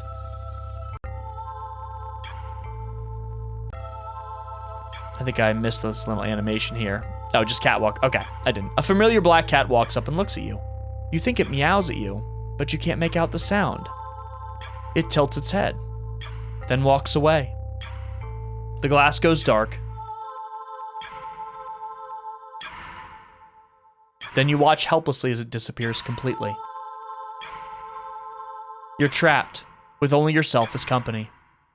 Yeah, I beat the maze, though. At least that's fun. Okay, so we still have to see What else is... what else is at that carnival? Sorry, we gotta keep ignoring you. We're gonna go to the carnival, and we still gotta go to the dog park. We're gonna do something else. There's gotta be a better way to spend your day off than wandering around staring at weird mirrors. Probably. Now what? Oh, okay. I guess we'll go to the dog park. I'm pretty sure we've done everything we can in the mirror world. You decide to take a stroll in the park or something. The only one within walking distance is the nearby dog park. You think it'll make you feel better. First, you get to see a cute cat today. Now you get to see a cute dog. Several of them, in fact. The park is bustling with owners and their canine companions. Playing frisbee, fetch, running, jumping, even napping. Says such cuties, but now it says whatever. Like you'd want anything to do with these mangy mutts. What's wrong? You didn't think that. You decide to move on. The dogs are also adorable. You want to pet every single one you come across, but you know not all owners are cool with strangers just walking up and manhandling their pets. Also, important thing to remember is, like with service dogs, it's not... You want to make sure you ask the owner if you can pet the dog, and if they say no, don't be offended. That's how it is for service dogs. Remember, they're on duty. They're doing their job. That's what you got to think. Not all dogs appreciate it either, so you stroll around the park trying to exude a welcoming aura that will beckon one of these cute doggies to you. You don't have very long to wait. Oh my goodness, that's so cute! Oh my goodness, why does it sound like that? You stop as the smallest, cutest puppy you've ever seen scampers up to you, blocking your path. What?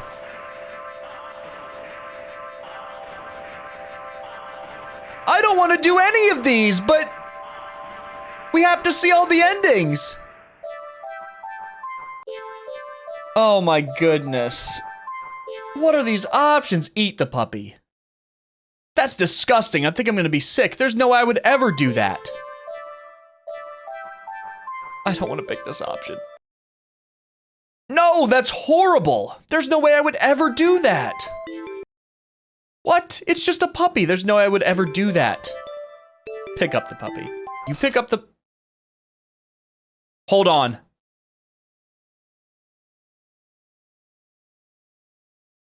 What just happened?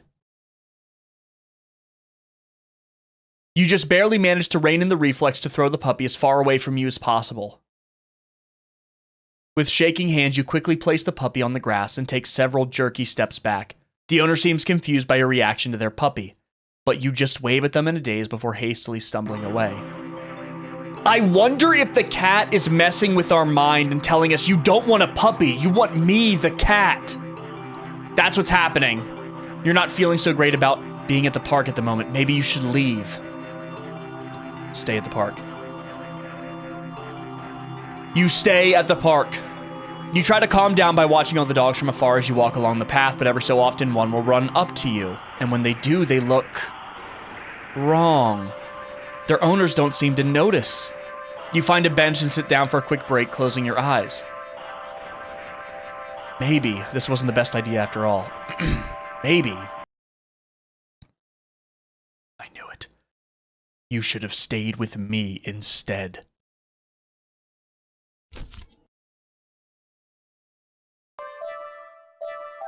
You're broken out of your thoughts when something lands gently on your lap. You look down and see a frisbee on your thighs. Hey, sorry about that. Can you throw it back? You look up and see an owner waving at you in the distance. But more importantly... Uh-oh. Puppy running toward me. German Shepherd. He looks normal. A series of excited barks jerk your gaze forward and you see a large dog sprinting toward you.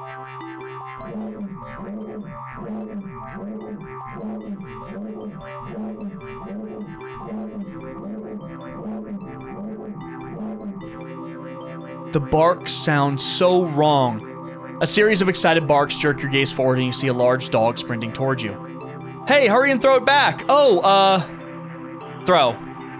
You throw the frisbee and the dog runs in the opposite direction, jumping and catching it right out of the air. We got a lot to come back and do. Impressive. The dog and the owner walk up to you. Thanks for that. You can pet him if you want. The dog looks up at you, eager for its reward of pets and pats for catching the frisbee. Should I? Pet the dog. Really? Are you sure? I'm warning you. Do not touch that mutt, or you will regret it. Pet the dog. Do it. You reach out your hand.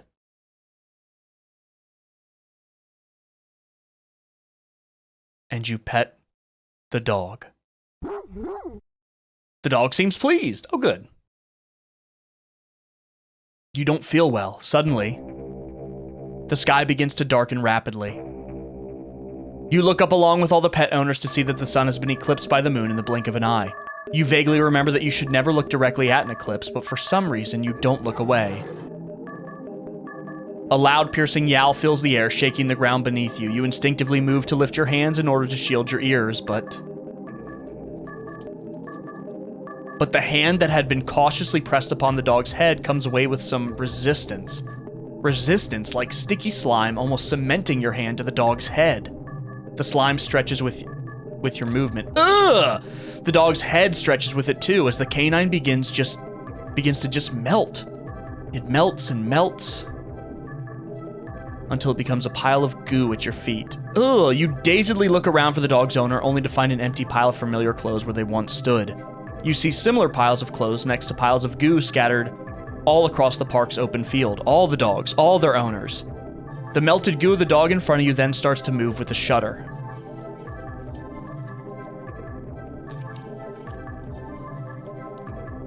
It slithers across the grass toward the field in the center of the park, all the other piles of goo following after it. They're turning into some monolith.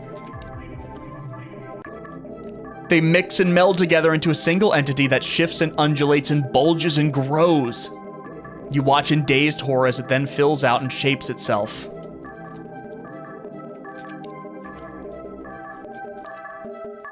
Into a behemoth of a dog, snarling and frothing at the mouth, red eyes frantic and searching, before the glowing orbs land directly on you. The rumbling growl it emits is so low and deep you can feel the sound of it crash into you. I don't think I really have any other choice. No. You had your chance. Better start running. I knew it was the cat doing this. You try to run, but you're not fast enough. The behemoth barely takes a few leaps before it's already towering over you. And that's it. I'm surprised it took 2 swipes. 3 swipes. It tears you apart until there's nothing left. Yeah. This, definitely not a fan of the dogs. This eldritch being is. Why would you pet a dog when you should have just taken me home? Alright, so we're gonna get back to where we were before. Luckily, it's very easy to do so. Head to the dog park. So I'm gonna pick up the puppy. I'm gonna drop it. Terrified you drop the puppy to the ground, practically throwing it from you. You immediately feel horrible, wincing in guilt at the tiny yelp it releases upon hitting the ground. The owner shoves you aside with a cutting glare and storms away with their puppy. I'm sorry! You call out, but they don't turn back or respond. Not that you expected them to. You deserved it. So I'm gonna leave the park this time. Good. I think is there anything else I can do at the park? Okay, so we've gone through all these other options. I'm going to take the cat home this time and see what happens. This time we're taking the cat home in the new reality. Well, why not, right? You barely reach out your arms before the cat eagerly leaps into them and climbs up onto your shoulders. It butts its head against your temple, nuzzling against it. You can't help but smile at the cat's enthusiasm. Let's get out of here, yeah? On the way home, you briefly consider getting cat food. But that would be a waste of time. You shrug at the odd feeling and move on. Right, because we don't know that, but we do know that the cat isn't interested in cat food. 1 bedroom, 1 bathroom, and you living alone in it. So it feels weird having another living being. Okay, this is all familiar. Locking the front door, simply sits and looks up at you. Let me do something alone. Like what? I'll clean the apartment. You decide that even if it's your day off, that doesn't mean you should be completely unproductive. You know you have a guest and all, but you really shouldn't put off your chores. Best to get them done while you're in the mood to do so. So for now, you get dressed, roll up your sleeves, and get to work on cleaning the apartment. Boring. At least you try to. You sweep the living room. You sweep the kitchen counter. Okay, you don't make your bed, but who actually does that anyway? Do you guys make your bed? I'm curious. Still, you notice that no matter how much you clean up, you keep finding more messes than when you started. You peek over at the cat. You suspect that it might be the culprit behind this mystery, but every time you rush to check on it or catch it in the act, you always find it napping in the living room. At least he's not like staring at, a hole through our body or anything like that. You keep cleaning, but the cat, or something, keeps leaving more and more mess in its wake. I'm gonna keep cleaning. You keep cleaning, but there's just more mess and more and more. When you finally stop and look around you, the whole apartment is trashed? You don't even recognize your home anymore. There's piles of junk everywhere. Do you even own this much stuff? You don't remember ever buying or receiving most of it. The piles tower over you. You feel claustrophobic. The stench of garbage is overwhelming, despite your hands feeling raw from all the cleaner fluid you've been using. Your eyes still burn from the bleach. You need some air. You need to get out of here. You hear a crash and see a teacup you're certain you don't own smashed on the floor. You look up and see the cat perched on a teetering pile of china and kitchen appliances. It carefully nudges another teacup from the pile, sending it careening over to the ground. But you don't even flinch as it shatters. Instead, you start to chuckle. Suddenly you're laughing. It's so hilarious. That tears start running down your face. I knew it was you. You did this, didn't you? You pick up the largest pile of ceramic from the broken teacups. Didn't you? And throw it at the cat. The cat dodges by leaping off of the pile. The pile sways. It sways. Is it gonna fall on me? It's falling. Oh, yep. It's falling toward... You can't move. You're buried. The pile fell on top of you. Broken shards of fine china and sharp utensils are piercing your skin. Your organs, your bones feel loose and limp, crushed under the heavy appliances. Warm liquid pools under you. With the last of your strength, you listen as the cat pads over to you before laying down and purring sleepily. At least the purring's comforting. A nap sounds pretty good. That was the first ending. Ending 1. Well, we gotta figure out what else is going on. All right, take him home. We're gonna do something alone. We're gonna clean the apartment. We're gonna catch him in the act. How are you supposed to finish cleaning up if this little imp is making a menace of itself? No, you know the cat's the culprit. You consider locking it up in the bathroom, at least until you clean the rest of the apartment. But it just doesn't seem fair when you don't actually have any proof. You need to investigate this further. You need proof. Not just for the sake of your sanity, but more importantly, for the sake of cleanliness.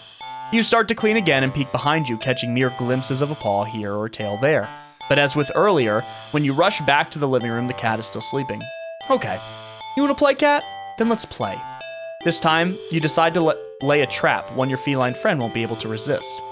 You tackle the kitchen island counter and give it the works. It's glistening by the time you're done. It's so clean, you dropkick everyone who even thought of eating off of it. The perfect trap for your little cleaning saboteur. You whistle innocently as you exit the room and hide around the corner of the entryway to the hall. Okay. From the angle you're at, you have a perfect view of the cat and the island counter. There's no way you won't catch the culprit in the act now. If it really isn't the cat, maybe you'll give it a treat as an apology for your suspicions. But as you deliberate if you should stop by the grocery store to get some fish, the cat starts to shift. Its back that was rising and falling evenly moments ago is now rippling in small tremors like an agitated wave on a black sea. It's shuddering. Ugh! It's bubbling. Bulging.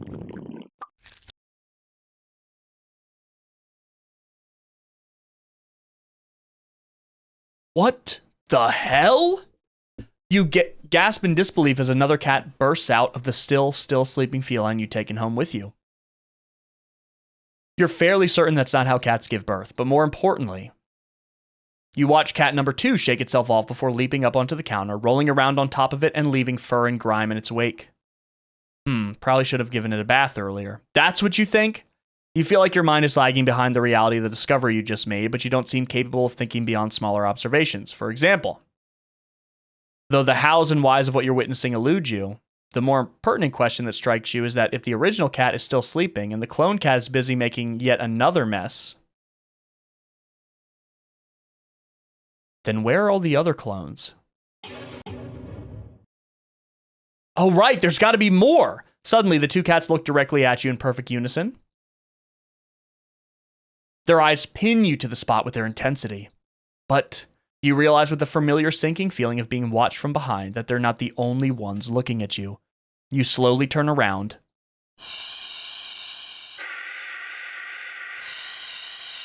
Oh, packed in the hall behind you from the floor to the ceiling is a living, breathing, writhing wall of cats, of clones, all piled on top of each other. The glowing golden eyes of every cat and the undulating wall of pure black fur. Every single eye is trained on you. Out of fear and a sheer desperate need to distance yourself from this blight on reality in order, you take a single step back. And in response, the wall just breaks. The cats all stampeding over you. It'd be kind of cute if their soft paws weren't hiding claws as sharp as knives. You try to protect yourself, but there's just too many of them. Blood leaks steadily from your scratches. You feel dizzy. With what little strength you have, you turn your head and watch the cats tear through carpet and upholstery, knock over vases and dishes and lamps, claw at the walls. It's going to take forever to clean this up, you think. Maybe you'll tackle it all again later, right after you take a short nap. With an annoyed sigh, you breathe your last breath. Double trouble. Okay. I am so interested to see even more of these, crazy... Watch a movie? Yeah, these crazy situations we can get in with this cat. You're not tired enough for a nap, but you're too lazy to get started on any of your chores, so you decide to watch a movie. Here we go. You get dressed in your favorite pajamas, make some popcorn with an obscene amount of butter, and head over to your armchair. Only to discover that the cat is already napping on it. You frown a little in thought. Your couch isn't at the best angle for optimal TV viewing pleasure, and you don't feel like pushing it around and having to put it back later. The only options you have left are to sit on the floor, or move the cat to reclaim your throne. I'm gonna sit on the floor. I can't move him, he's so cute. You decide to sit on the floor. The cat is a guest after all, and you pride yourself on being a good host, if nothing else. Well, at least you would if you'd ever had any guests over before. You grab a blanket and some pillows and make a comfy nest in front of the chair. You pop in a random movie from your collection and can tell instantly that it's one of your favorite horror films. You've seen it a few times already, but it never fails to get your blood pumping. A few minutes in, you're already invested, getting reacquainted with the story and characters. The scares won't come until later, but for some reason, you feel like something is watching you from behind. You know it's probably nothing, but you feel compelled to check anyway. You peek over your shoulder.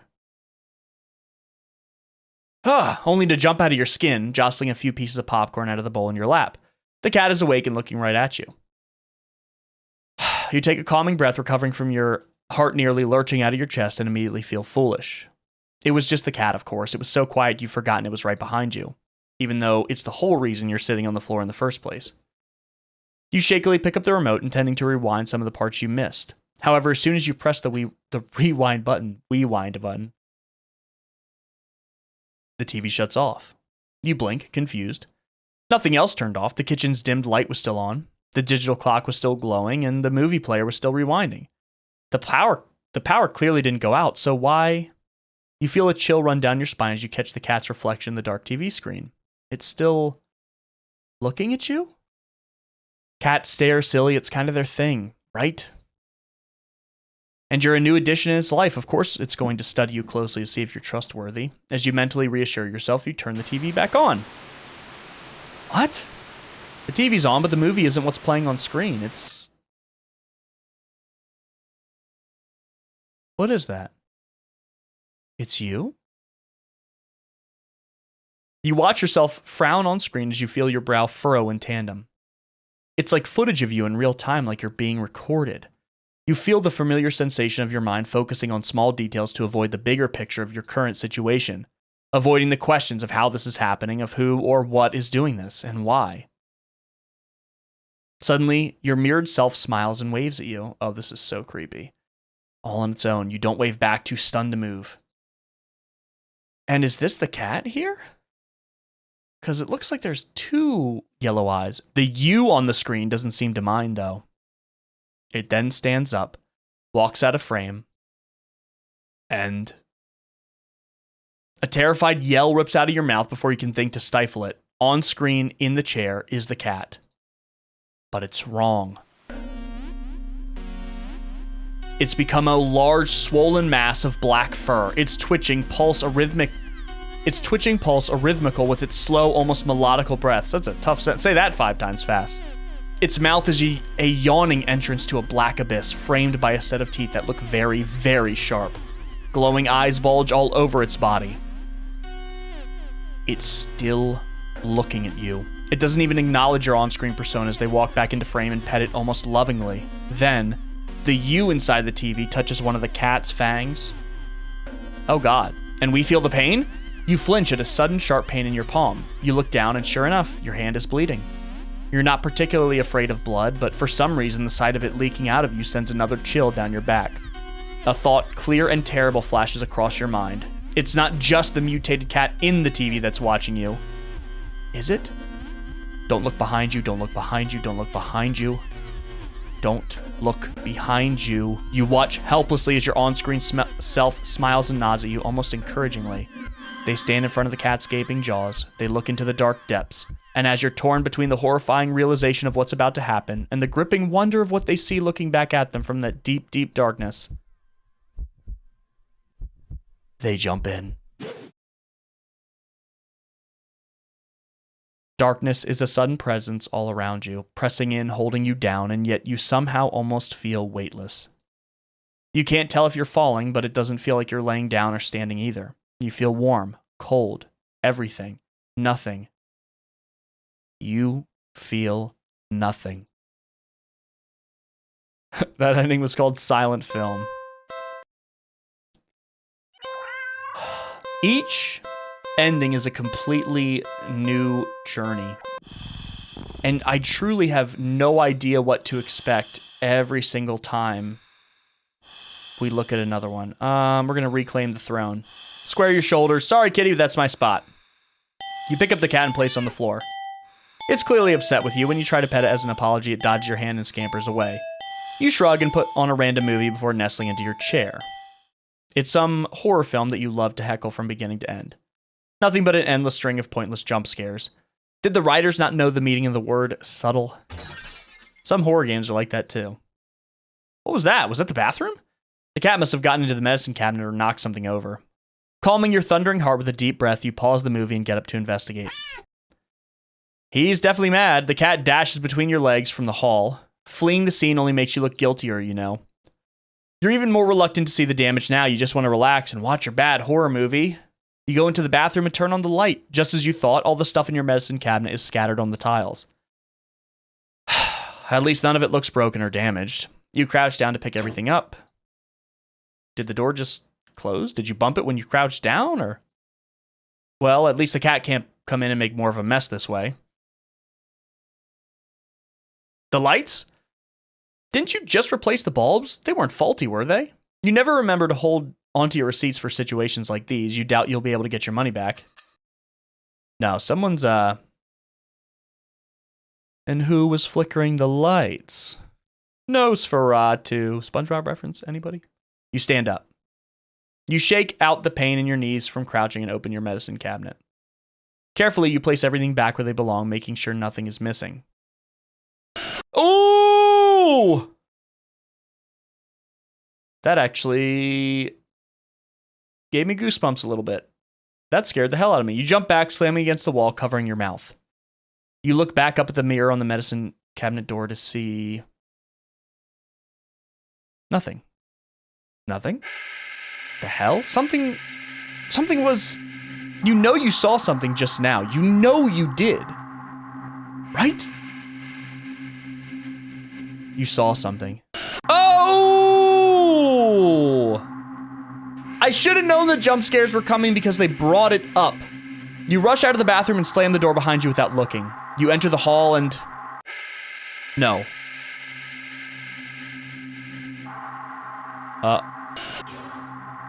No, no, no, no, no! You shield yourself with your arms and... What happened? What is he doing to me? Nothing. Nothing again. You peek through your fingers and see... just your usual hallway. You... don't feel very good. You need to sit down. You carefully make your way back to the dark living room, trying not to overwhelm your senses any more than you already have. Maybe you should watch something a little more lighthearted, or just lie down instead. You don't know. It's a little hard to think. You just need to sit down. Stumbling forwards, you reach your chair, but...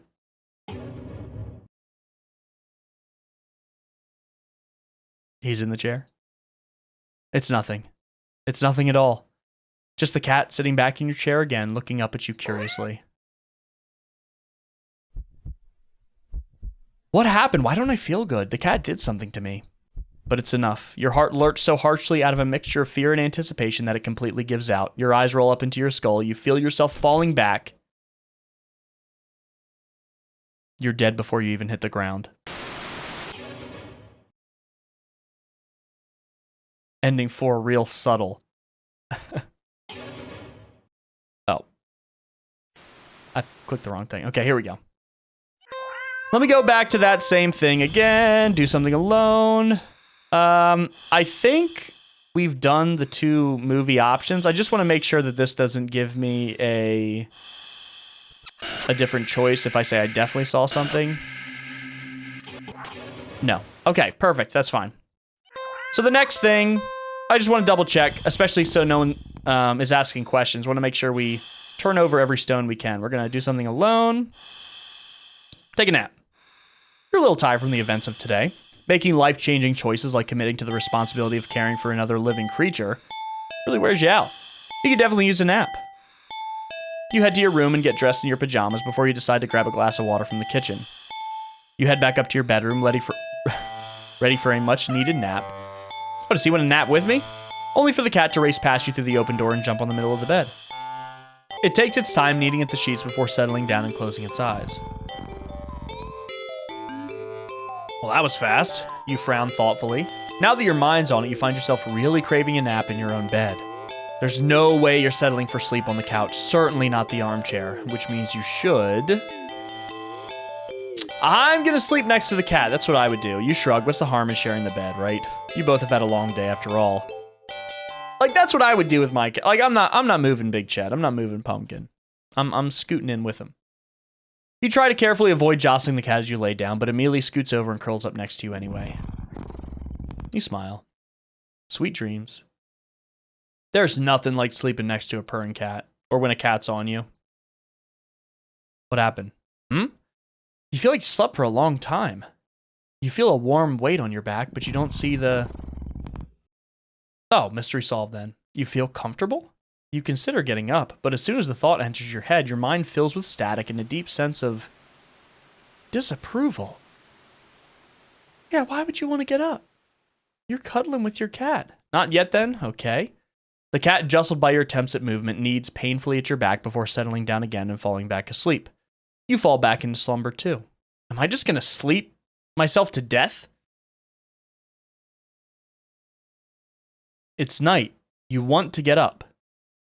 Ugh. Claws dig into your back like a warning. Tomorrow then, right? Oh God. It's morning, you'll be late for work, but the cat doesn't budge. You don't even try to get up this time. You just close your eyes and drift off again. It's the next day.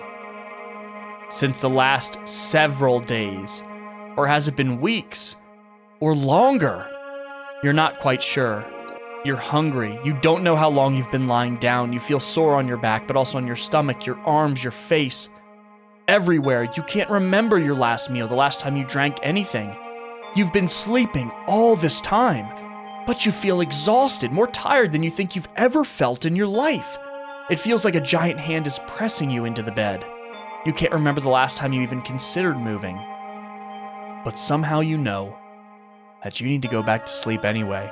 Everything will be fine if you just go back to sleep. You think you're hallucinating when the cat finally stirs. It stretches languidly before hopping off your back. You hear its feet padding through your still open bedroom door, its steps fading down the hall.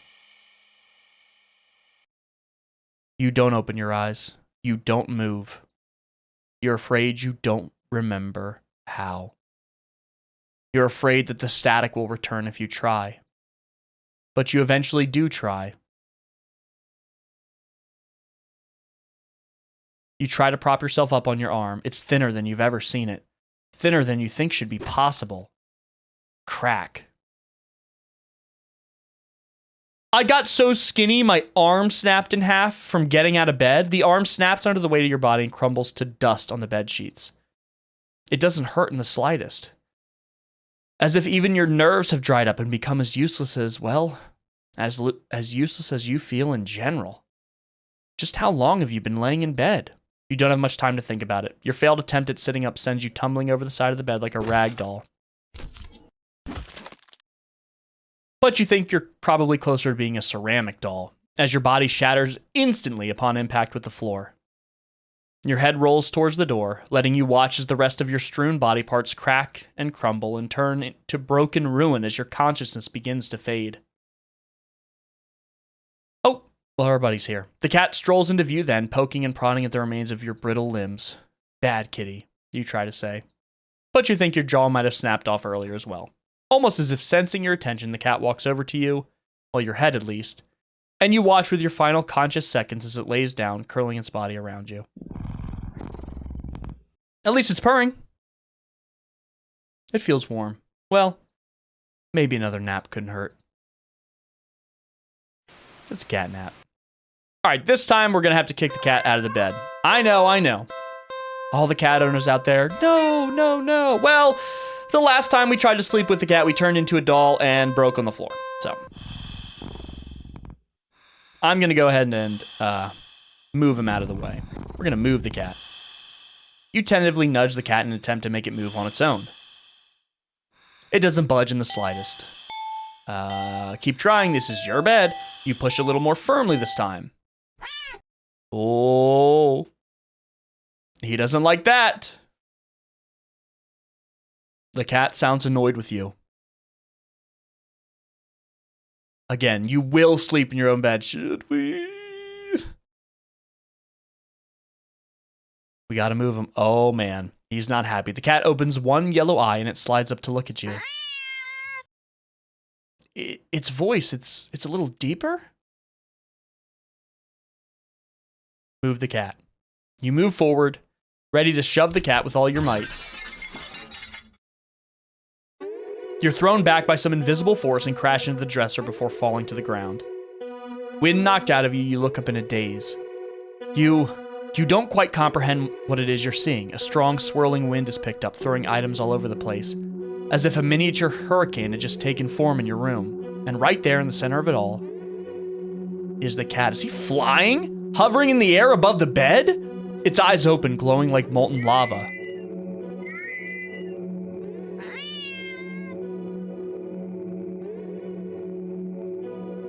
You watch as a vortex rips open in the center of your bed and panic as the swirling wind turns into a vacuum, dragging you toward the bed. Your nails catch and tear as you desperately try to cling to the carpet, the floorboards, and any and every piece of furniture within your reach, bloody fingers slipping clumsily on every surface. But there's nothing you can do. As you touch the vortex, your body starts to disintegrate, tiny particles of your body separating and floating into nothing. The last thing you see is the cat landing nimbly on the bed and kneading at your sheets, before it curls up and falls back asleep.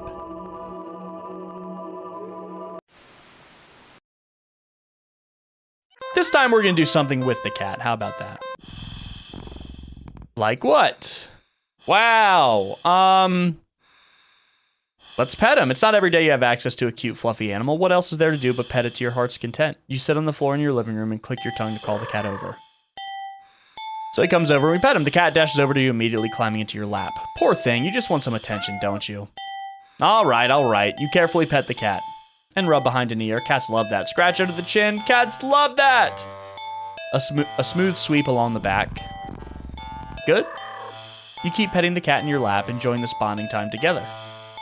But the cat starts to get restless after a while. I'm gonna keep petting him. And the audio's changing. You're not quite ready to stop. You feel so calm, the repetitive action soothing your usually overworking mind. No, something's going down. This audio's crazy. You keep petting. The cat leans away from your next head pat. It's trying to get out of your lap. Keep petting. When you scratch under the cat's chin, it bites at your fingers. You might be bleeding, but it really barely hurts. More of a warning than anything. The cat struggles in your hold. It's watching you closely. It really doesn't like this. Keep petting him. You keep petting the cat. Oh, it's mad now. It tore off a chunk of my finger. Oh my god. The cat bites off your finger. It hurts. You're definitely bleeding now, but for some reason, you just can't stop. You don't know what it is. Its fur is so much softer than you realized. You'd think that it would be shining in the faint light of your living room, but it's as if the darkness of the cat's black coat is sucking in all the illumination around it, rendering it completely null. You're drawn to it, like you're somehow holding a deep, dark abyss right in your lap. It seems calmer now, munching on your severed finger. The stump between your thumb and middle finger is leaking. But you keep petting.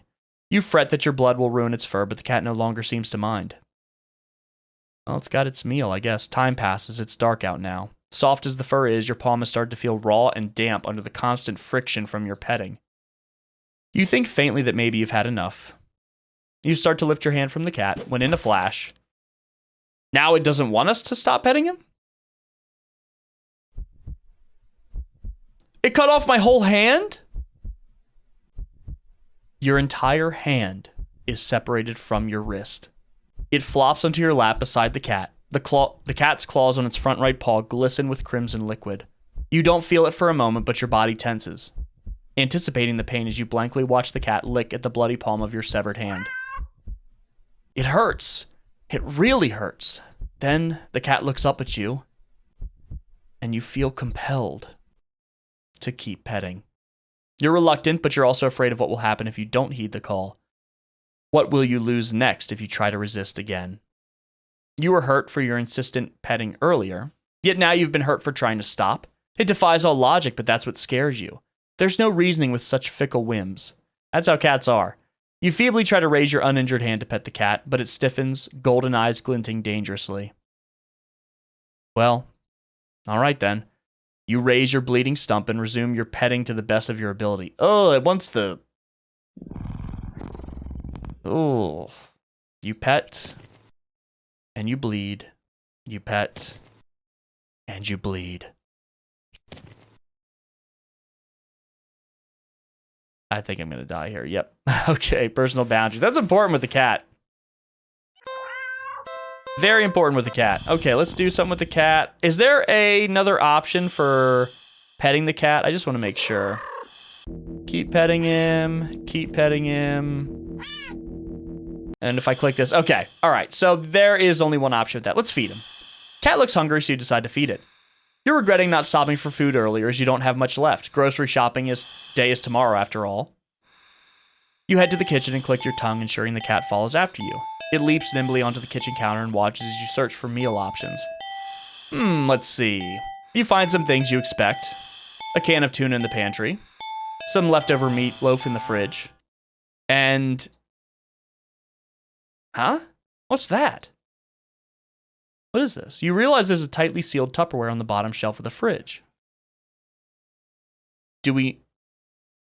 Okay, you don't recognize it. A foul odor is leaking from the container. Whatever's inside can't be safe for human consumption. Is this what he wants? But the cat seems excited about it, practically salivating over it. Looks like a brain.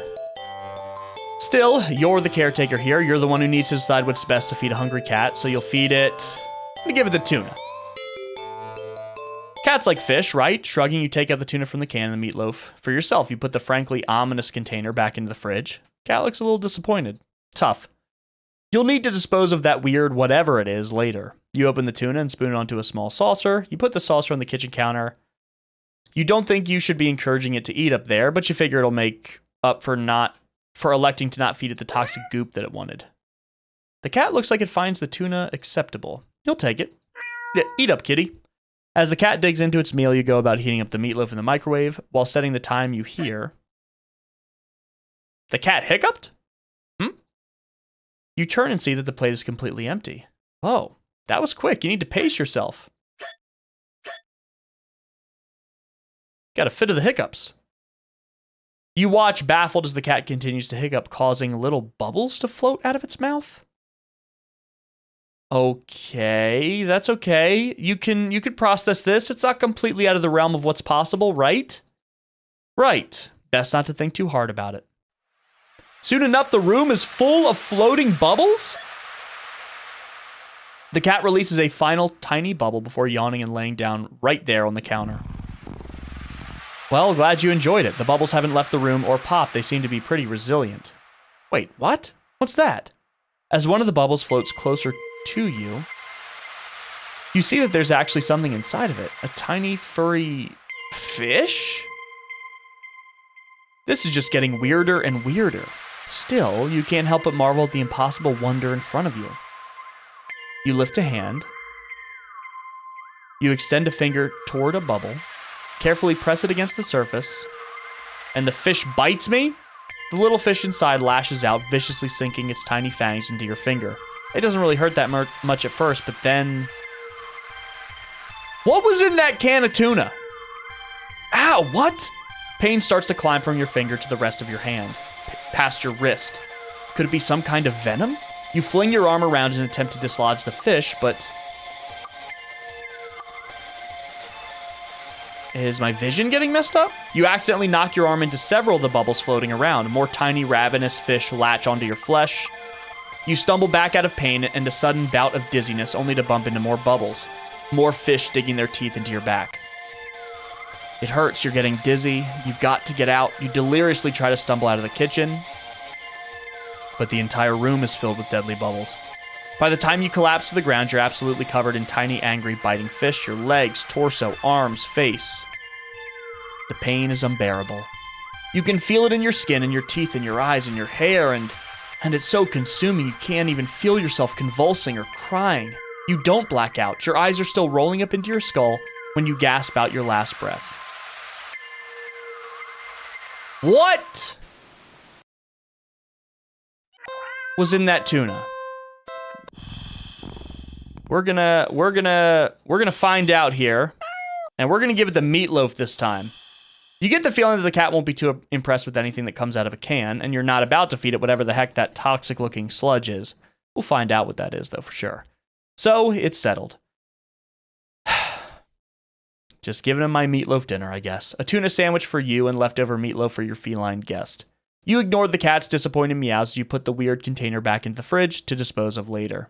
You warm up the meatloaf in the microwave. Done. You place the now warm meatloaf on a saucer next to the cat on the counter. You don't think you should be encouraging it to eat up there, blah, blah, blah. Cat looks like it finds the meatloaf interesting. Works for you. Eat up, kitty. Cat digs into the meal. You go about searching for some bread for your tuna sandwich. You're so distracted by your search that you can just barely hear. So not a hiccup.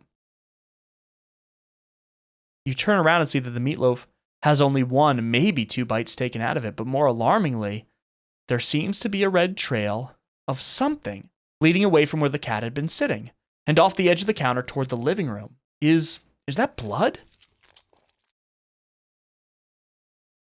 You jump at the strange sound coming from around the corner further into your apartment. You attempt to steel your nerves. Taking a breath, you walk around the counter to head into the living room.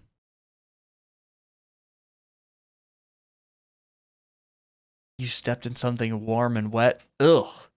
And red. You resist the urge to vomit and step away from the trail of... You follow the trail into the living room and see that it leads into the hall. It's getting louder. It's definitely in the hall.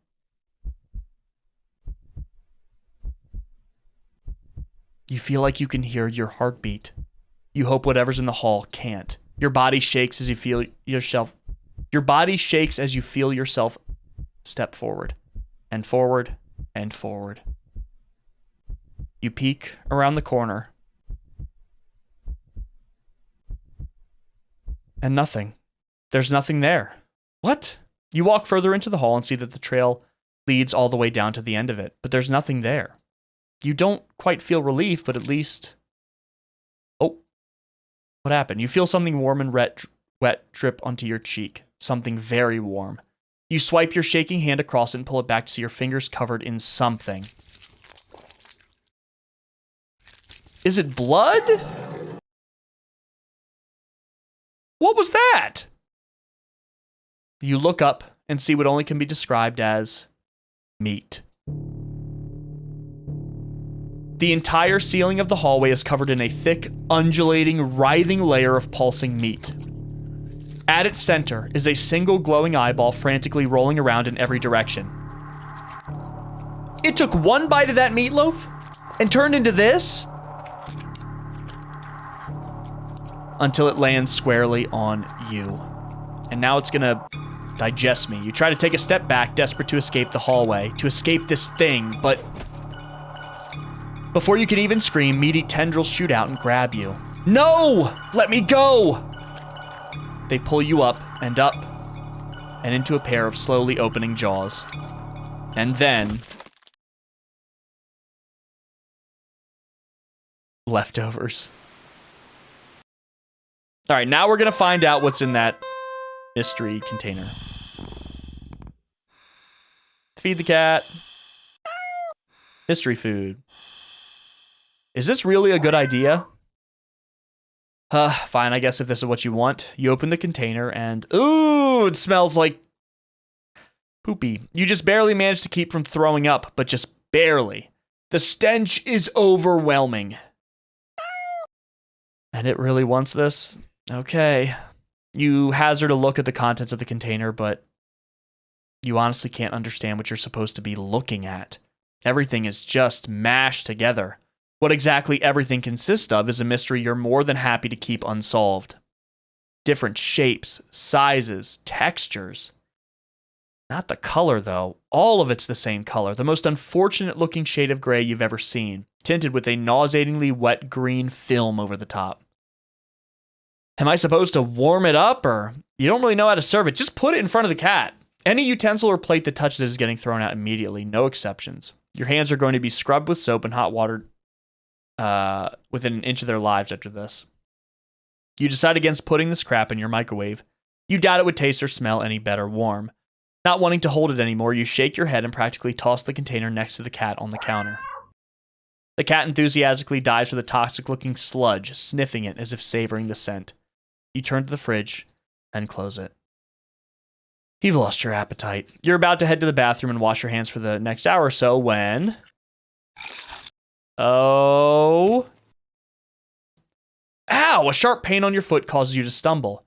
You catch yourself on the kitchen sink and look down to see that the tip of your sock is red. And the red is still slowly spreading to the rest of your sock. Okay, I'm bleeding. You quickly reach down and pull off your sock to see the damage. My whole toe is gone? Your middle toe is gone. It's just gone. Just a stump is left in its place, steadily leaking blood onto the floor. What? You clumsily step back as if it would help you get away from what you were seeing. The blood trail simply follows your movements. 911. You have to call 911. Phone, where's the... What? Your tongue is... My tongue is gone now? Wait a minute. Is this thing that it's eating supposed to be me? And like the more it eats, the more I disappear? Completely unbothered by your suffering. Not bothering to try and stop the blood from dribbling out of your mouth, you keep watching in a daze as the cat happily chews at a gross piece of... Wait, that's... You look more closely at the mystery food in the cat's jaw. It looks vaguely familiar. It looks like a tongue. Yeah, it's eating me! Before you can even think to do anything to stop it, the cat dives into the container again. and bites into a piece that looks kind of like you collapse on the floor, clutching your torso. You writhe around on the blood-streaked tiles, crying. Something inside you just... Blood pours out from deep within you. Whatever that was felt important, and now it's probably gone too. It hurts. It hurts so much. You weakly try to reach up to the cat on the counter above you. Your vision blurs from the effort, from the pain, from your tears, from... your eyes. Your eyes! You fall limply back to the floor. You're leaking blood all over, from all over. Your foot, your mouth, your inside, your eye sockets. You can feel your life fading away too. That's fine. If it means not feeling the pain of losing another part of you, then... hopefully the cat will take its time eating your eyeballs. And give you time to just...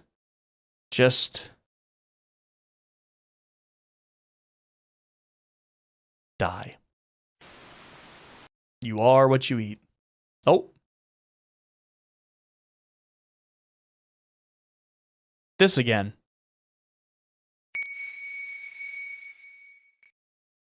So it's revealing more of the story in the background. In the days leading up to my meeting with it, I'd been obsessed with a memory.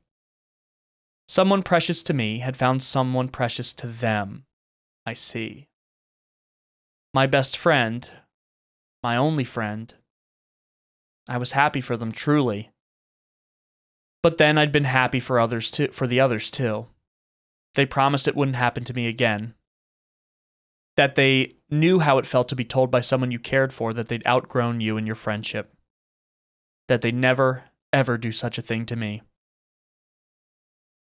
There's not a moment that passes now that I wish I'd risked the pain of their rejection and just believed them.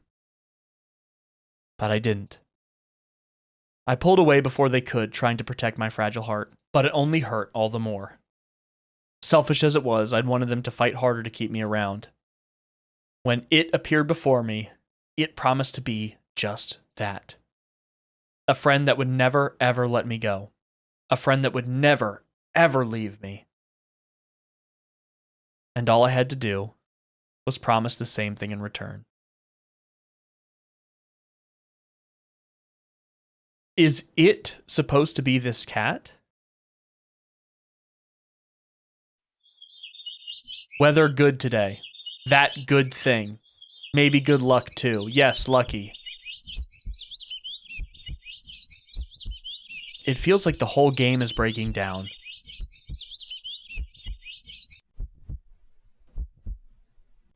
Or maybe it was fate.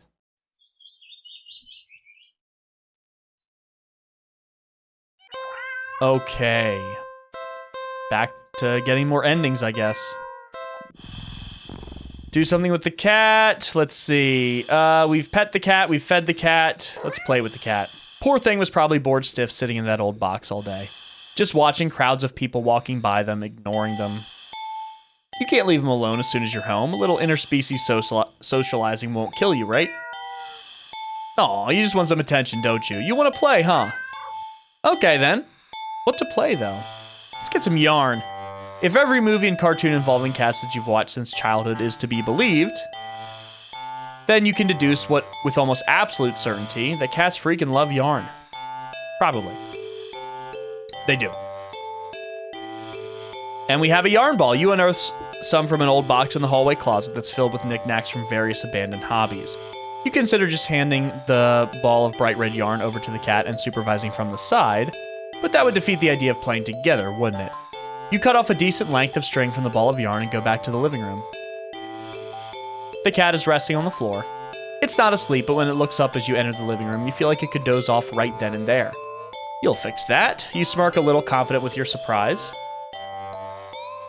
and let the piece of yarn dangle just above the floor, pinched between your thumb and index finger. Oh, you're interested, buddy? The sudden shift in the cat's demeanor makes your heart start to beat a little faster. Its posture's barely changed at all. Just a subtle shift of the head and ears. A slight tension in the shoulders. A sharpness in the gaze as it locks onto the yarn dangling an inch above the floor. The cat could still pass as being almost relaxed. Calm. And yet the air is thick with its eagerness to lunge forward. waiting for the right moment to strike. You feel like you've just witnessed the awakening of the perfect predator. You're almost afraid of what will happen once you make the first move. But it will be you who makes the first move. You take a deep breath, relax your shoulders, and wiggle the yarn. Yoink. The cat had lunged the instant you wiggled the yarn, but you're faster. It completely misses as you flick your wrist, making the yarn recoil out of its reach like a terrified snake. Having overshot the landing in its eagerness, the cat stumbles and looks around as if shocked as its failed attack. You generously click your tongue to help reorient it. The cat whips its head around at the sound. You're slightly taken aback at the intensity of its stare on the yarn. But you persist. You wiggle the yarn again, encouragingly. And yes, maybe a little tauntingly. This time, the cat anticipates the yarn's upward dodge and leaps up to swipe at it. But you're already one step ahead, puppeting the yarn to dance gracefully out of reach once more. Come on, you can do it. It's a little condescending, but you can't seem to help it. For some reason, it feels like a good knocking the feline down a peg or two. It feels a little good knocking the feline down a peg or two. At least it seems to be enjoying itself, you hope anyway. You keep going. You gotta let him get it sometimes, though.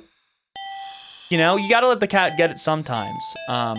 If it keeps missing, because, it keeps the game fun. It must be getting frustrated. You could swear it nearly took a shot at your eye that last time. It had jumped so high and erratically. You've been keeping the yarn in constant motion, afraid to slow down. Your wrist is starting to get tired. The cat doesn't seem to be losing any energy, though. It's like it's getting faster and faster. Oh, then got me that time. Your wrist finally cramps sharply, making you lose control of the yarn's motion as the tip of it brushes lightly against your stomach. Pain rips low across your torso, into your torso. Did he just cut my stomach open? Blood pours out of your mouth. In a daze, you look down and see red blooming slowly along the bottom of your shirt, around the tears in the fabric. I think he just cut my stomach open. You watch as thick, long ropes of something pour out from under your shirt into a bloody heap on the floor at your feet. A single red streaked rope still hangs from you, connecting you to all that mess. Are those your... You crumble to the ground and topple over onto your side. Your vision has gone blurry, but... Is he playing with my intestines? You can just make out the shape of something small and a deep, inky black as it walks over and inspects your... Oh god, they're your intestines. Before it starts to giddily roll around in the mass of your bloody insides next to you. He got him. He got the string. Darkness falls over you. The cat sounds happy. Nonsensically, you wonder where the yarn has gone, but there's really no need to worry about it. That cat seems content with the next best thing.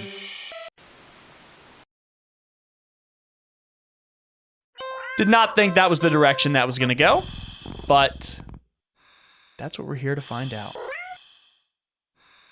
Okay, and what do we want to play with? Laser pointer.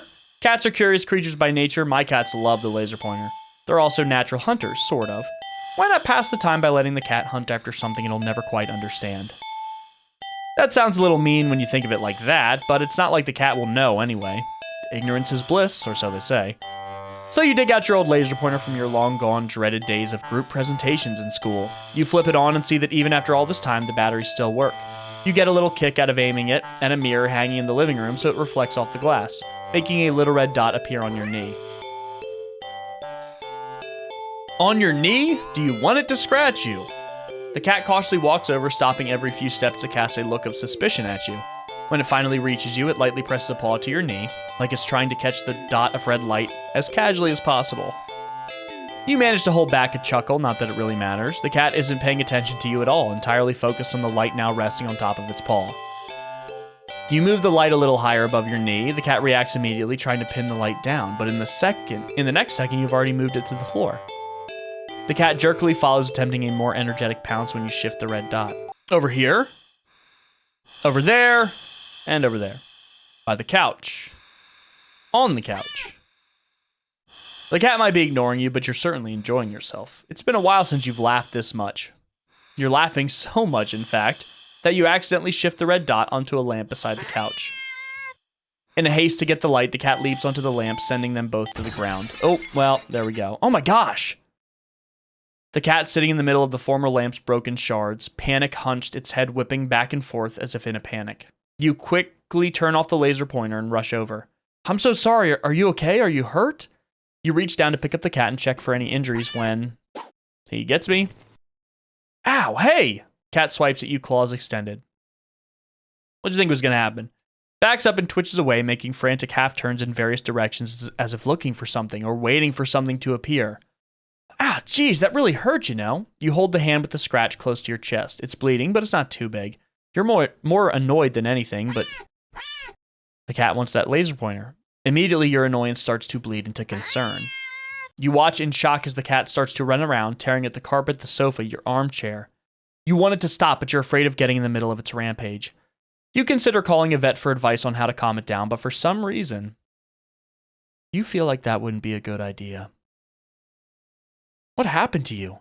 Is it an idea comes to you, or rather a realization? You grasp the laser pointer, aiming it safely toward the floor in the middle of the living room, thinking, hoping that the cat would calm down if it found what it was looking for. You turn it on, and there it goes. The cat's reaction is immediate.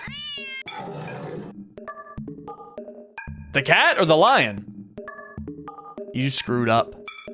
In the span of mere seconds, you watch as the cat spies the red dot from its perch on the shredded armchair. Leaps high into the air. Changes in the air.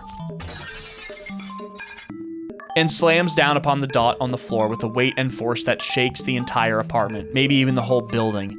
You wonder dazedly how none of the other tenants have rushed over to complain about the noise. Yet as you stare at the sight in front of you, the cat has somehow grown in size. Eyes bulging and glowing. Tail thrashing, teeth enlarged, bared and covered alarmingly in a bubbling froth. Its giant claws rip and shred through the carpet, through the floor tiles, and even below them, ravenously trying to get at the red dot. Your hands are shaking. You don't know what to do. You feel trapped. You have to get away. Get it away from you. You slowly back up toward the door. The light moves up with you. Instinctively, you flick the light away, this way and that, the cat stampeding after it. So fast, smashing through the TV, breaking the couch in half. Too fast, bulldozing through the wall into the hallway.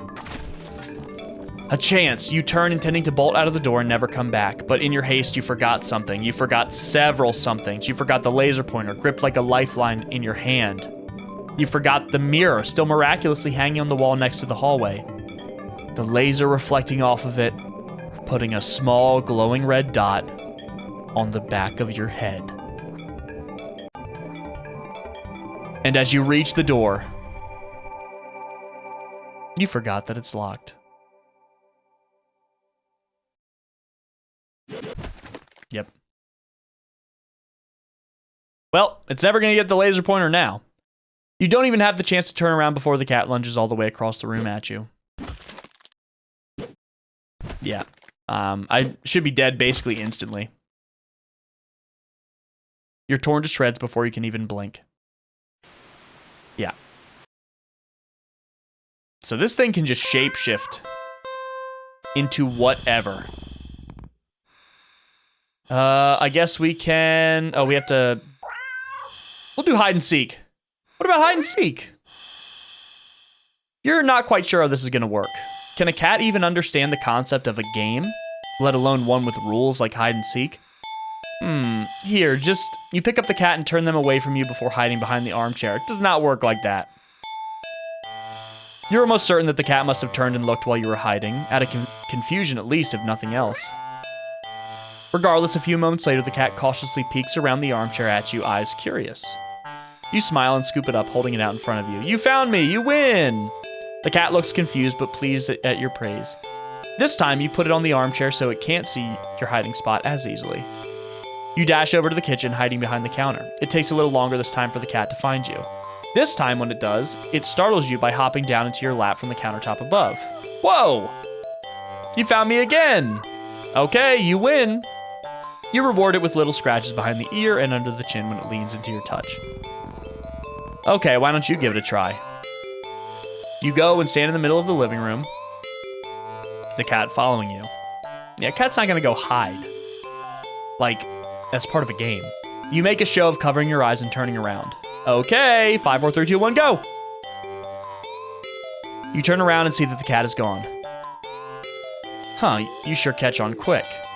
There aren't that many places available in your apartment for someone your size to hide, but without the opposable thumbs needing to open the closed doors in the hall, the cat will have its limits too.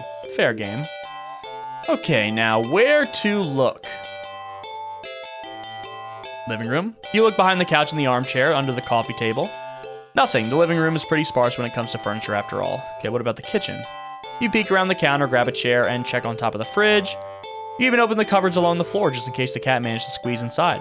Nothing. Kitchen's made for food, not playing games. What about the hallway? You peek around the corner into the hall.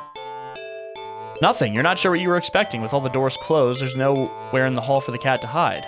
So where is it? You can't find the cat anywhere. You start to get a little worried when you hear a soft sound coming from the hall. Weren't we just there? You head to the hall and listen again. I don't hear anything. That sounded like it was coming from your bedroom, but you walk down the hall to your room and gingerly open the door. The cat trots out and runs across your legs and meowing incessantly. It looks disappointed somehow, perhaps in your apparently subpar seeking skills, but you lift the cat into your arms and look at your bedroom door. How did you get into my room? You know the door was closed, right? The cat wiggles out of your hold and runs out of the hall. You follow to see it sitting in the middle of the living room, so now it's going to seek? Upon seeing you, the cat promptly turns around. Guess it wants to take its turn seeking. You're about to indulge it by hiding around the counter again when the lights... Did the power go out? Again? Darn it. As you wait for your eyes to adjust to the darkness, you notice that the cat hasn't moved an inch. Why does it look like that? Or the shadow? Was it scared? Hey, are you... What? For some reason, your heart starts beating faster. You consider going over to the cat, but when you do... What? The thought makes you feel... You feel like your life is in danger. What? You need to hide. Now. What?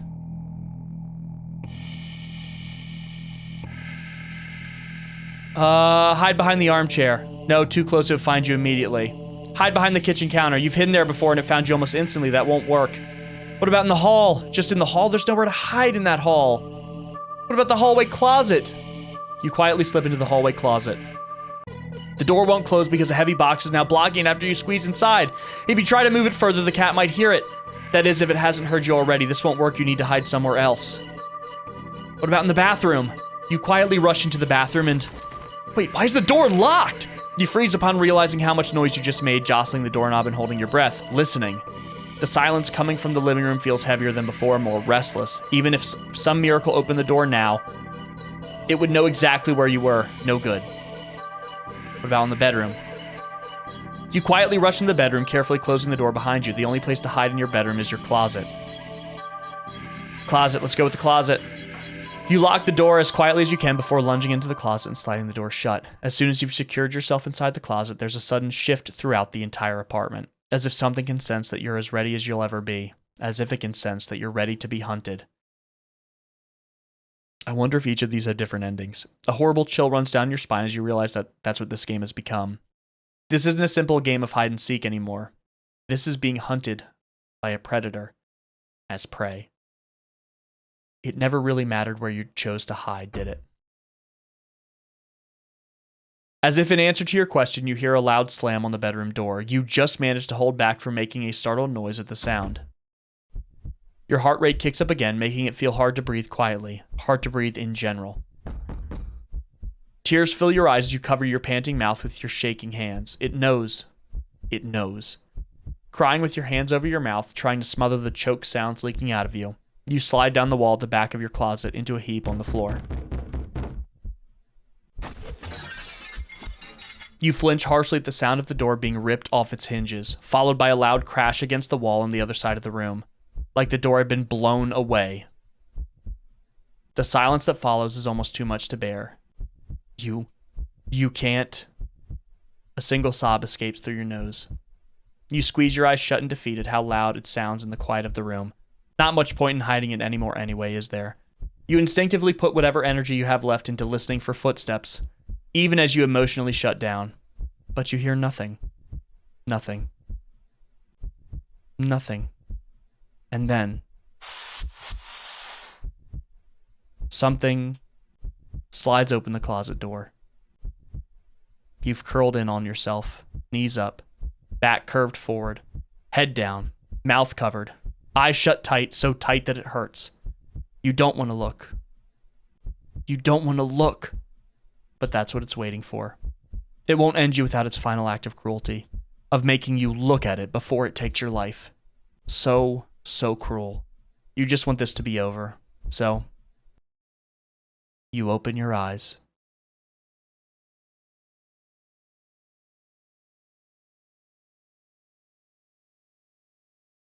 And there it is. You see something glaring at you from the darkness beyond the closet door. It looks disappointed. In the moment before you draw your last breath, you almost consider apologizing for being such unworthy prey. Guess your hiding skills were just as subpar as your seeking skills. I wonder if each of those have a different, result. So let's play with the cat. Hide and seek. I gotta go through all these, I think. Yep. Let's try getting out of the apartment.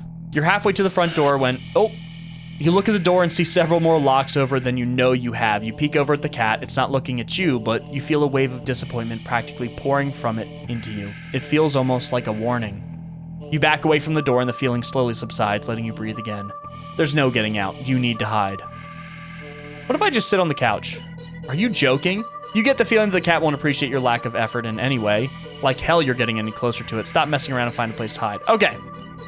So then, this is all we gotta do. Let's get back to the... Okay, cool. Take the cat home. And now we can clean the cat. Upon giving it a second look, you realize that the cat isn't exactly clean. Not surprising, since up until you brought it home, it's been sitting in a dirty old box, in an alley full of scattered garbage. For who knows how long. You've heard that cats can keep themselves clean, but maybe this is one of those times that a little human help couldn't hurt? You head into the bathroom and set things up, trying to remember how to wash a cat. You're definitely no expert, but you think the best way to get a cat clean would be... quickly. Cats don't like water, you think. So a quick wash would be the way to go, right? You decide to do everything at once, filling the tub deep with soapy, bubbly, warm water. A quick dunk here, a short scrubbing there, then rinse and dry. The cat won't even know what hit it before everything's over. You open the door and click your tongue, beckoning the cat inside. It quickly scampers in, curious of the newly available setting. You close the door so it won't be able to run out and make a mess of the apartment. Steeling yourself, you roll up your sleeves. You lift up the cat and carry it over to the tub. Your plan's already compromised as the cat starts to struggle in your hold. You probably should have held it so it couldn't see the water. Ooh. Yeah, definitely gonna get scratched. You knew it wouldn't be happy about the water, but you didn't think it would be this irate. Still, as mad as it will be at you for a little while, you know this is for the best. You can get really cut up doing this on a cat that doesn't want to be bathed. Making you drop the cat into the tub. Oh god.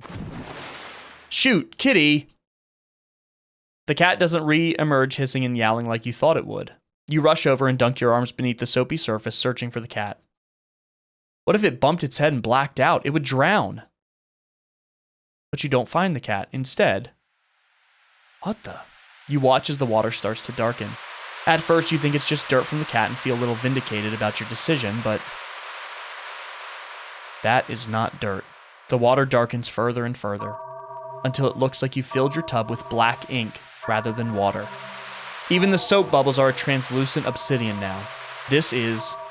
Something's not right. But as soon as you have this thought, whoa! You just felt something tugging you from under the water. You try to pull away, but your arm won't budge. Whatever it is, it pulls you closer toward the water. You try to use your free hand to release the drain plug, but when you dunk your other arm in the water without thinking, it's grabbed too. Both hands are strained. You can't get any leverage to force yourself free. Help! Are we gonna get drowned? You're dragged into the murky waters of the tub. You're dragged down and down and down further still, much farther than it should be possible for your bathtub. You can't breathe. You think you can't see either, but as you draw your final breath, you think you see what has been pulling you down. Something resting deep, deep down below. Something waiting for you. Well, let's see if we can try this a little more strategically. We're going to clean the cat, but we're going to clean it carefully this time. You think careful is the way to go. Cats aren't exactly fond of water, so you'll doubt to be a fan of an excessive amount of it. So you pick the cat up and place it gently in the sink before turning on the water. The cat is startled, but ultimately doesn't try to run away. Nice.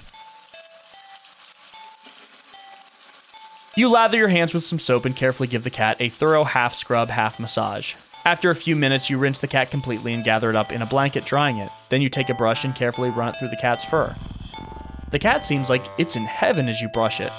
Some hairs are sticking to you, but you don't mind. In fact, quite a lot of fur is sticking to you. You try to brush it away, but it won't come off. Guess you're up next for a bath yourself. You try to ignore the fur and finish the cat quickly, but more hair keeps sticking to you. Your hands, your arms, before you realize that they're covered in fur that won't come off. It's thick enough that you just try to yank it off, but... Ow! What? Pain lances through the spot you tugged at. Upon closer inspection, you see that the hair is... growing? Growing out of you? You can actually feel it now. Fur growing out of your back, your neck, your face, your eyes, your tongue. Ugh! It's even growing inside your throat.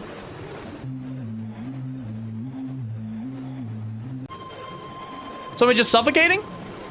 As you collapse and start to choke on the thickening fur in your esophagus, the cat leans up to lap at the fur growing on your forehead, grooming your hair as thoroughly as you did for it earlier. You'd think it'd be sweet if you weren't currently losing air. Still, feels nice at least, to be looked after and cared for in some way, even if it's just for a little while longer. The cat's careful grooming is the last thing you'll feel before you're no longer able to breathe. Self-care, buddies. All right, I think do something with the cat. Is that everything that we can do here? Okay, luckily there is an endings guide. So let me turn back this time. Apparently this is for a new ending. Aww. We're kind of reacting to him trying to tell us not to leave. How are you supposed to walk away from that? What kind of monster would you be if you could? You sigh a little and walk back to the cat. It looks almost hopeful, its tail swishing faster as it leans up a little more toward you, as if eager for your next move. Alright, we'll stay. It's strange. The more you hesitate to leave the alley, the more you find yourself wondering, what's the point? You'll go where? Do what? What's the point when you're always doing all of it completely and utterly alone? Even going home to your apartment wouldn't help, would it? One bedroom, one bathroom, and one you living alone in it. It's been like that for so long. So long. You're startled when you feel an impossibly soft paw press lightly against your wet cheek. You didn't realize you'd been crying, or that your little breakdown had literally brought you to your knees right in front of the cat's box. You feel slightly embarrassed, but the cat responds as if it can sense your self-deprecating feelings creeping in. It presses its paw on your cheek 3 times in quick succession as if trying to slap you out of your melancholic state. But they're so light, the slaps feel more like getting gently and eagerly pet. You can't help but laugh a little. Can't believe I'm having a meltdown in a dirty old alley with a stray cat comforting me. Life can be strange sometimes. You smile and show your gratitude with a scratch to the cat's chin. Thanks, I'm fine, really. This just happens sometimes. I really do like being alone most of the time. It's the only time I feel comfortable being myself, you know? But even I get lonely every now and then. It's easy to ignore when I'm keeping myself busy. That's why I pushed myself to go out today, I think. Getting out of his comfort zone. We've talked about that a few times, and that's really important. Because I'm someone, I do like being alone a lot. You know, I have my pets, but it's healthy to get out of your comfort zone when you can. Or maybe I was hoping to make a friend or something. Though I guess that wouldn't be a good idea. I doubt someone like me would make for a very good friend to anyone. Cat doesn't like that. Okay, maybe I won't go as far as to say that, but... You stay. You stay and just talk to the cat about anything that comes to mind. Your isolation, your loneliness, your many fears, your losses, your emptiness. Although the longer you stay there, the smaller that once significant emptiness feels. It's been so long since someone just listened. Your words shift to gentler topics, your hopes, your dreams, happy memories of the past. As you talk, you don't even notice the once cold concrete walls of the alley becoming flesh-like, warm and pink, its softness slowly engulfing the both of you.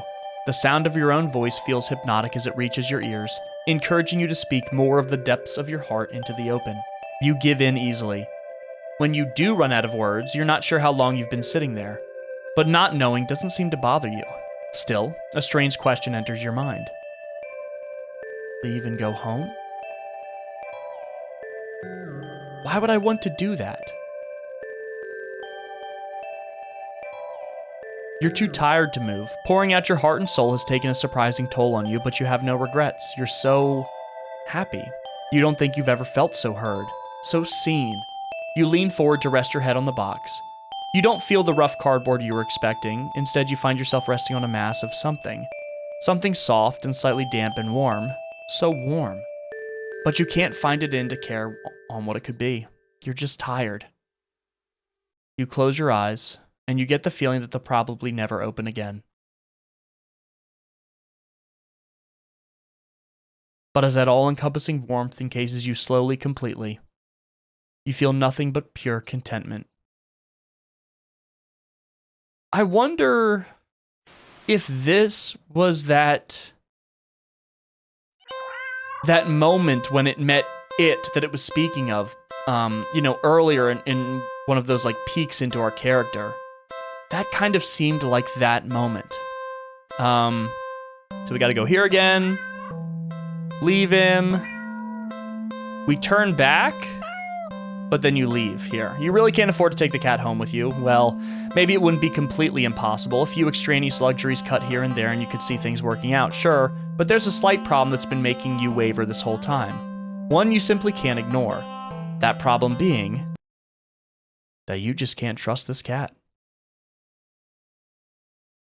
It sounds ridiculous even in your head. Cats don't require trust to care for. They're incapable of betrayal or deception specifically because, like other animals, they only seek out the most basic essentials of living, procreation, and comfort. Malice isn't something that could ever logically be applied to them. And yet, you feel it, that behind that gut-wrenchingly adorable face is something dangerous, and that something brought you here. It called you here.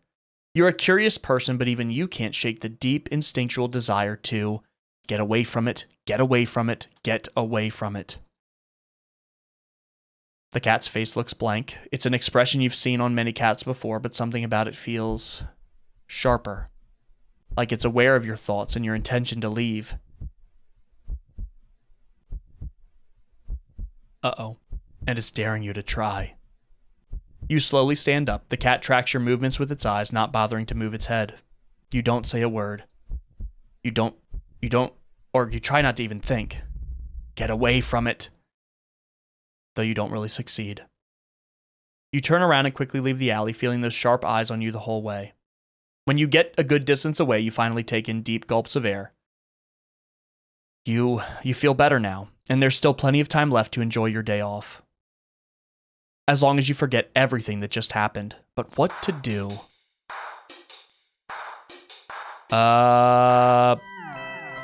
You spend the day at the carnival. This is all the same. Surrounded by people having fun. This is all the same stuff we've done before. You see something new, an attraction.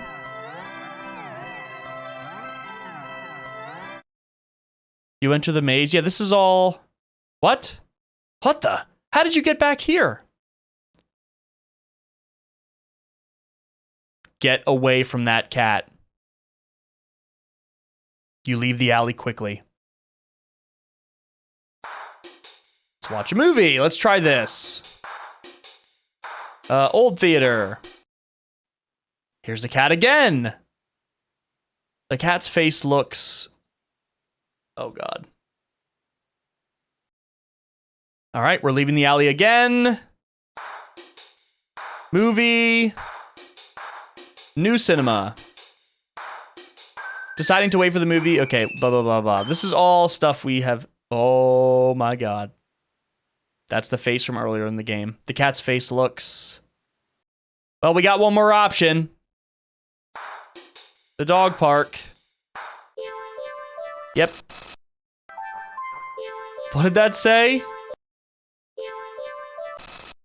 Dogs are terrible. They should all just die? Oh my God. You decide to move on. The dogs are also adorable. This is all dialogue from before. You don't have to wait very long. Yep, yep, yep. Puppy. You pick up the puppy and...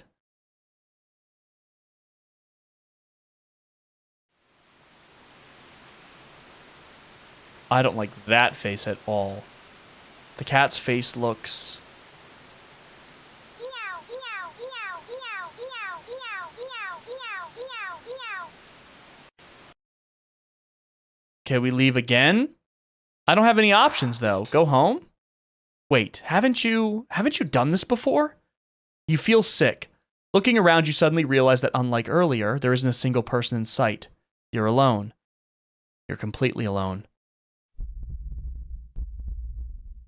Or at least I think we are. So why do you feel like you're being watched right now?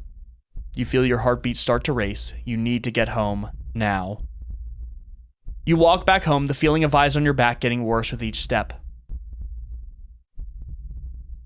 By the time you're fumbling with the keys at your door, you're soaked through with cold sweat. Your skin prickles and itches. The heavy gaze you feel might as well be eyeballs physically pressing into your flesh, sticky and unnatural. You finally get inside and...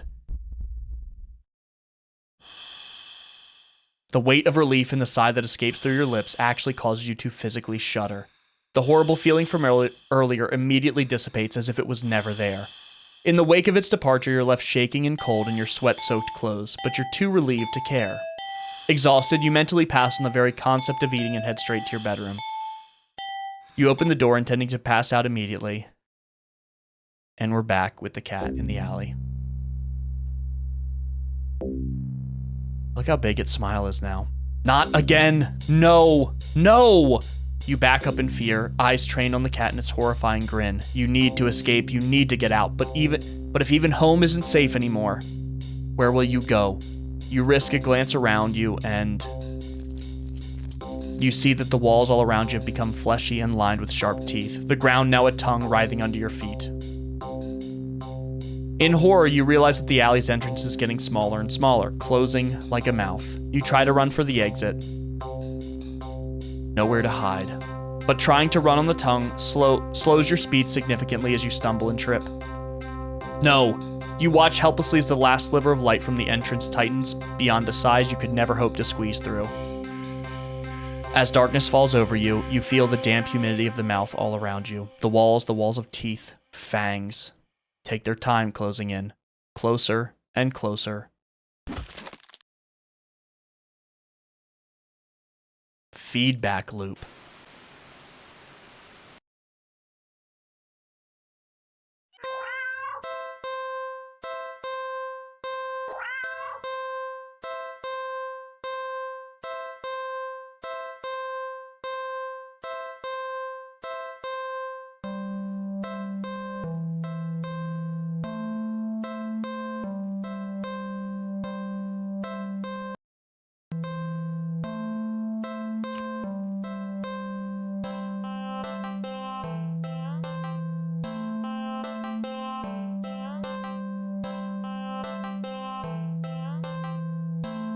Okay, so there's a new option when feeding the cat, though.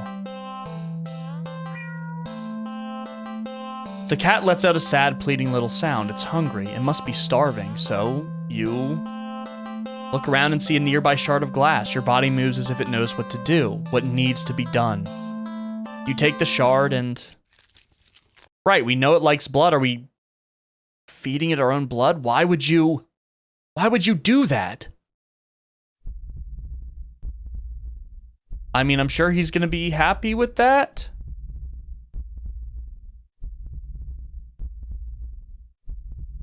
You carefully hold your finger over the cat. Dark red blood beads at the wound. Before growing heavy enough to drip into the cat's open, waiting jaws. It meows happily at you. You smile warmly and lower your hand into the box, stroking the cat's cheek before gently letting it lap at your bleeding finger. When the flow gets weak and the cat meows for more, you squeeze below the wound, coaxing more blood out. Ugh! You feel a strange but welcome sense of comfort from the odd exchange. A being other than yourself was hungry, and you were able to provide it sustenance, a small wrong in the world made right, even if so strangely done and only temporarily. Ironically, it's at this moment that you start to feel dizzy. You didn't think you were losing that much blood. You slump against the cat's box and listen to it meow in distress. You think it sounds worried about you, or at least you'd like to think so.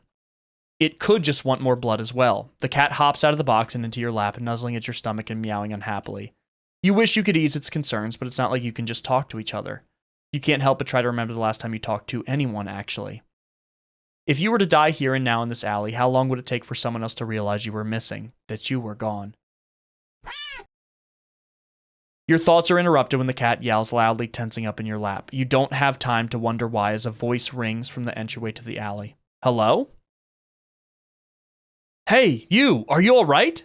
You don't answer, you don't think you can. Your voice feels locked away deep, deep within you. The cat looks up at you with a long stare, as if assessing you. It looks back toward the voice, and with a final nuzzle to your stomach, it hops out of your lap, walking toward the alleyway's entrance. Look at those shadows. But then, it starts to shift.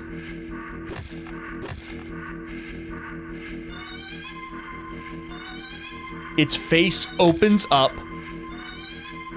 It peels back and opens again. Writhing tendrils peeking out from where you think its mouth should be. The stranger silhouette freezes in the light beyond the alley. What the hell is... But they don't have the chance to finish their question. The tendrils converge once more, before shooting out of the cat's jaws and piercing into the stranger's shoulder. Ah! They let out a pained cry, a fearful yell. They claw at the tendrils, trying to pull them loose, but to no avail. You can't seem to process their screams. You stare at the creature before you, so different from the cat who meowed out of concern for you earlier. I'm gonna stop the cat. You can't let this happen. You shakily crawl forward and weakly grab at the conjoined tendrils that pulse as they drain the stranger's blood. When you tug as firmly as you're able, the tendrils pulsing halts and the cat turns to you. It makes a strange trilling noise that sounds like a question, but you have no answer. You can't even understand the question. You simply scoop up the creature, the cat, cradling it into your arms. You gaze almost longingly at the light beyond the alley's entrance. You don't know what's going on, but you just can't sit by and watch someone else be eaten so viciously. Not when they tried to see if you were okay. Not when you could offer yourself instead. You think the stranger is set free, because after the sound of shoes hastily scuffing onto the pavement fades in the distance, you feel something sharp pierce your back. It feels thin, almost like a needle, so the pain passes as quickly as your body adjusts to the intrusion. You're sure it wasn't so thin when it skewed through the stranger's shoulder earlier. Maybe the cat is doing it on purpose, so it's, fairly painless, but as you feel your blood leave your body slowly as if being pumped out, it gets harder to think and your vision starts to fail you. The creature in your arms makes a soft sound. You hold it as tightly and closely to you as your weak arms can manage. This is fine. You're okay with this. You don't know if this will change anything. Surely the cat will get hungry again at some point after you're gone, and no longer an option. But at least this time, you were able to save someone.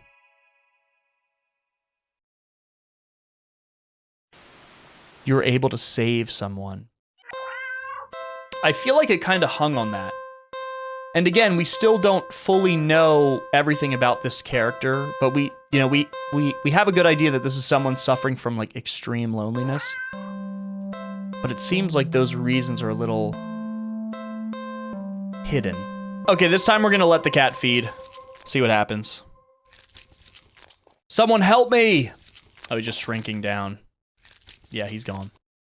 You look away as the creature devours the stranger, draining them until they're nothing but a husk of bones, skin, and clothes heaped on the floor.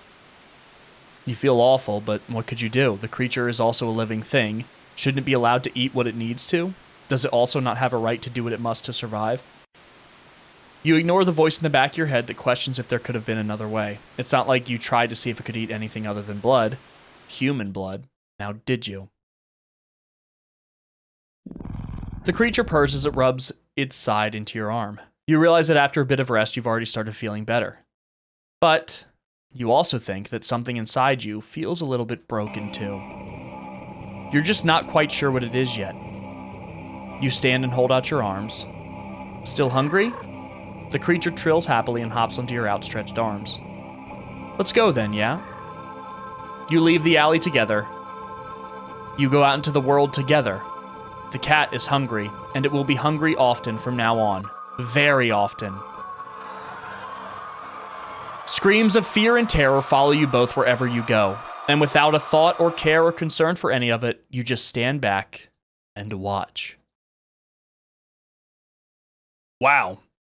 Is that one of the few endings we've got where we actually survive? Okay, so we're playing with the cat in the alley. We're going to check our pockets. And we get a flash of the intestines that's going to happen.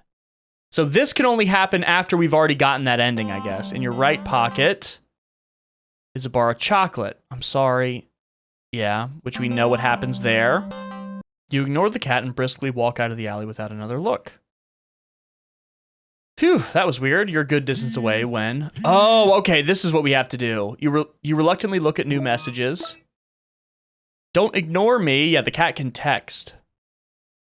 Creeped out, you decide to just go home. I know you're seeing these. Come back. And... Come back. This guy really... Oh, I don't like that face. This one is so creepy. Oh, I get it. Stop spamming me. I'm about to block this number. And your profile picture changed? Can see you. Can always see you. You can't hide. I'll always find you.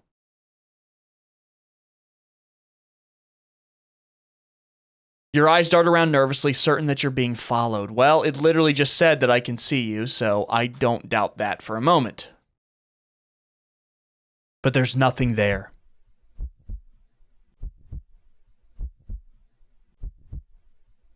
You're finally home, but you feel too shaken for any relief to calm you down. You rush to the bathroom and slam the door behind you. Everything's okay. This isn't real. Everything's okay. You fumble in the dark to turn on the sink and splash your face with some cold water, hoping it will calm your mind and stop the hallucinations. Because that's all they are, right? Hallucinations? You're really regretting leaving home today. You must have been overworking yourself more than you realized. Yeah, that must be... New message. You jump as your phone alerts you. You have yet another message received. We'll check the phone. With shaking hands, you look at your phone. Hi, friend.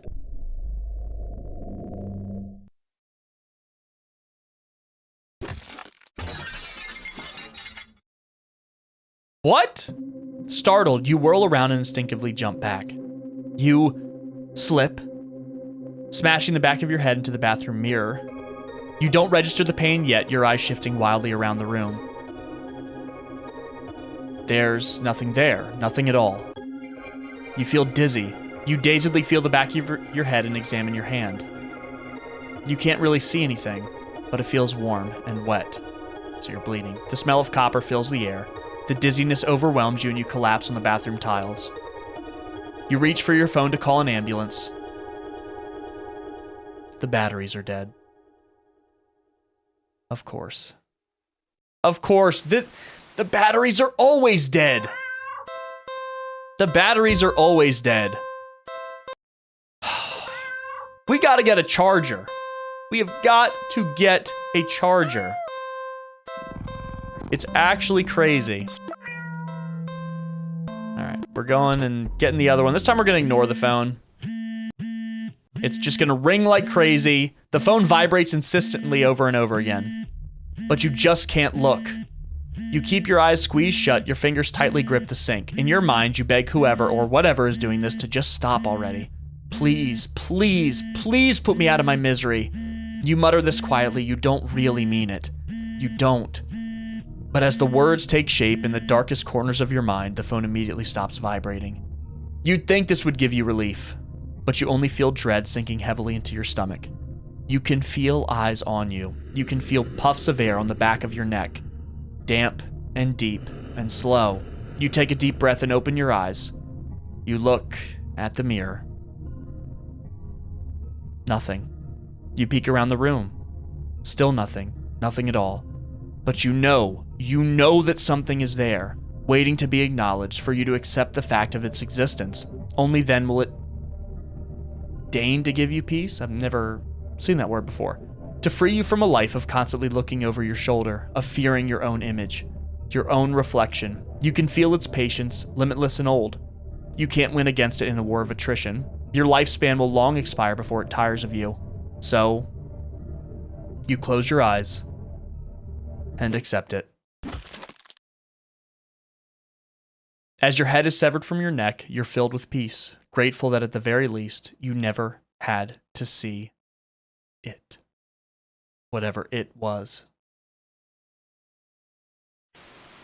Okay, so I think we are now getting into some serious endgame territory. You are ready.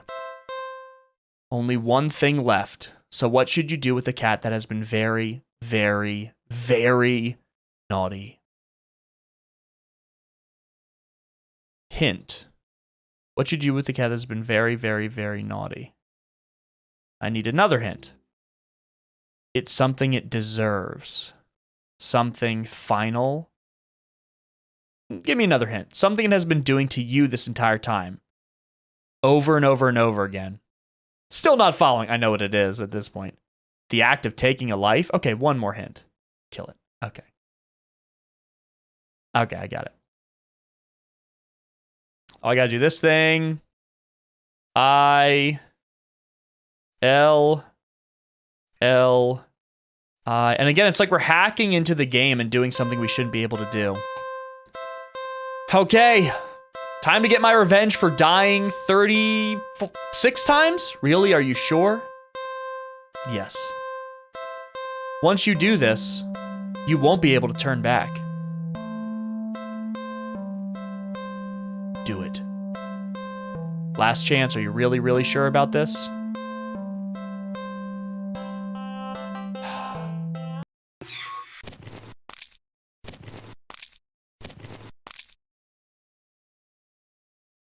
You kill the cat.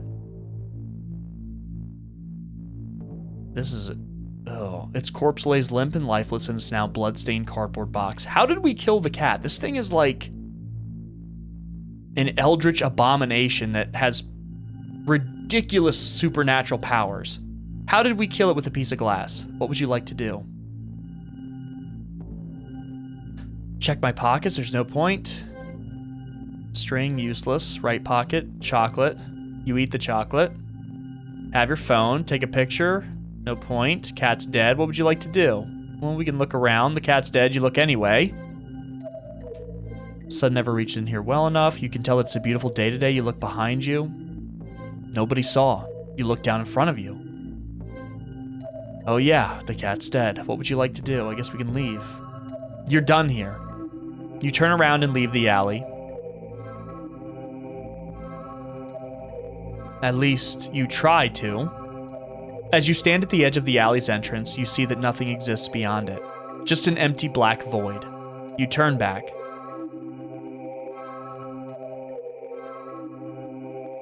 I can't see, and see that the back of the alley has become shrouded in darkness. You can't see a thing. Approach the darkness. With no other options, you step toward the darkness, closer and closer.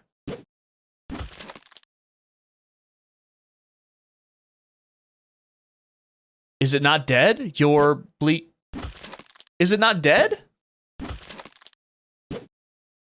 Oh, come on.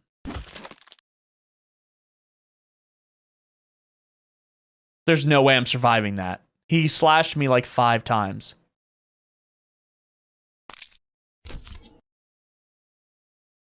You collapse to your knees. The front of your body is slashed open, leaking blood and guts and organs down your torso over your lap. Don't you know that cats have 9 lives? I didn't think about that, but I guess that's a good point.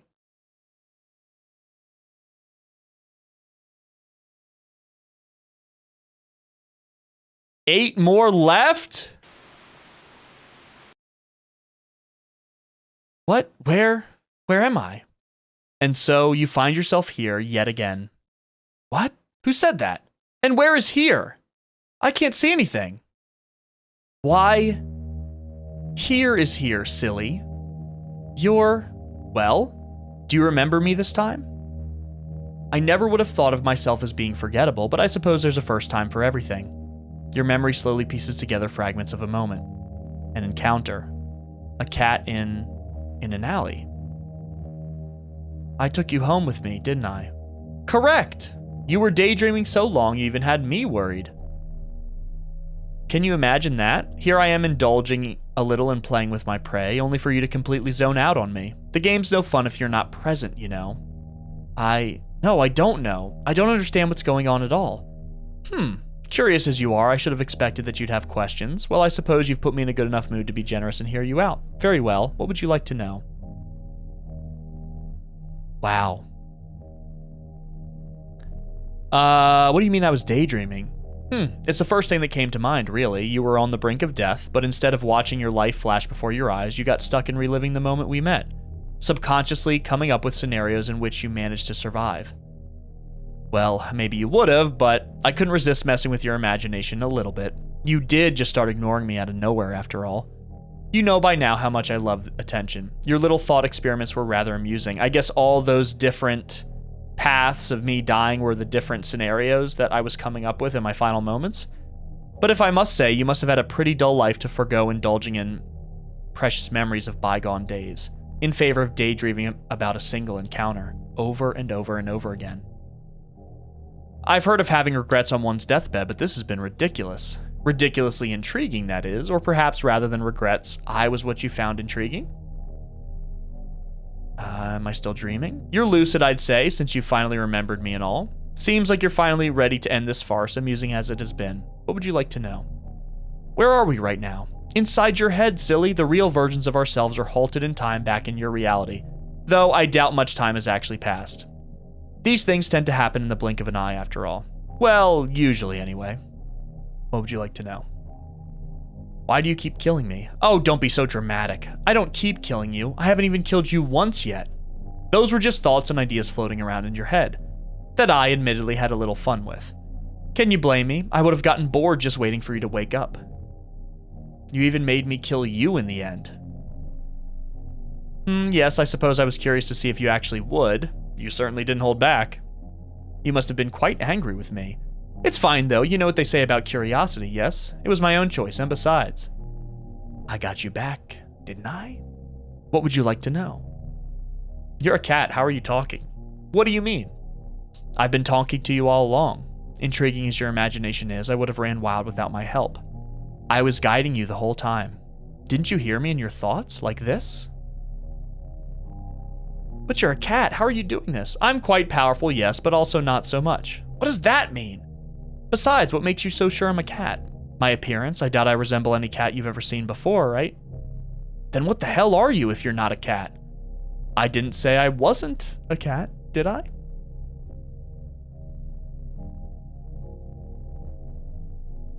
I could be a demon, or a god, or an alien from another galaxy, or an interdimensional abomination, or I really could just be a cat. It doesn't really matter what I am, does it? Certainly what I can do would be a more pressing matter, yes? A real cat couldn't have done all this. You're really hung up on appearances, aren't you?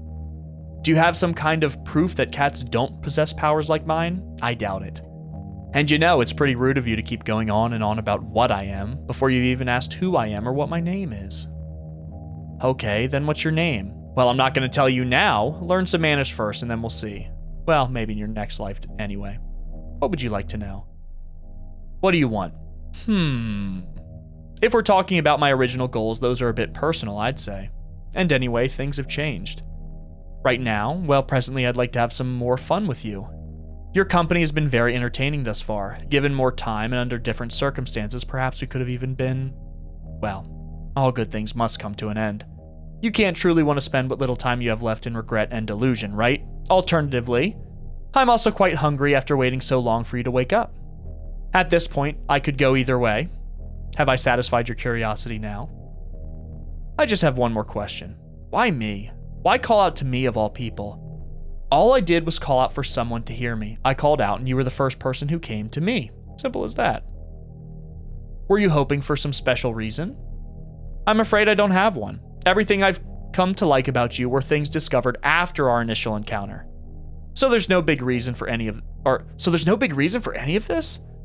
The reason is far less interesting than the results that came out from our interaction. I only called to satiate my hunger, but in doing so I found something far more valuable. I know for a fact that regardless of how this plays out, I will never forget you. What do you mean? I've taken a liking to you, human, so I'll grant you another chance. Another choice.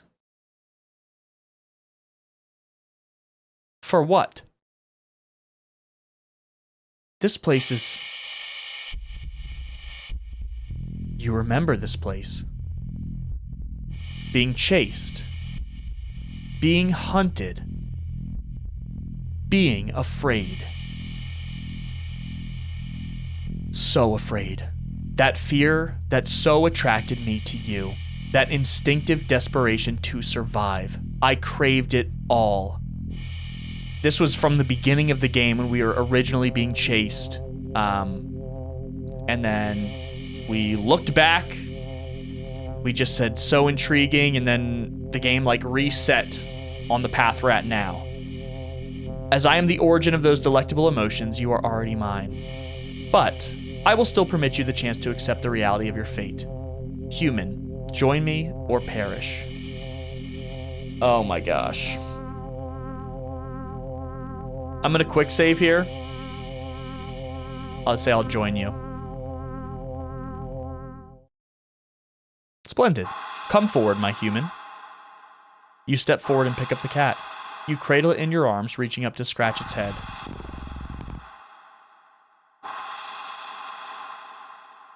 Suddenly, what? You start to feel sleepy, but the sudden wave of fatigue doesn't cause you to sway on your feet or stumble at all. What's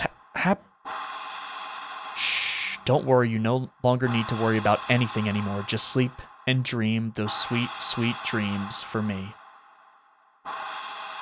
Oh, the cat is keeping him dreaming like that and continuing to play out these scenarios that the cat is having so much fun with. This is definitely some sort of eldritch god. Excellent. With this, you will soon become a part of me.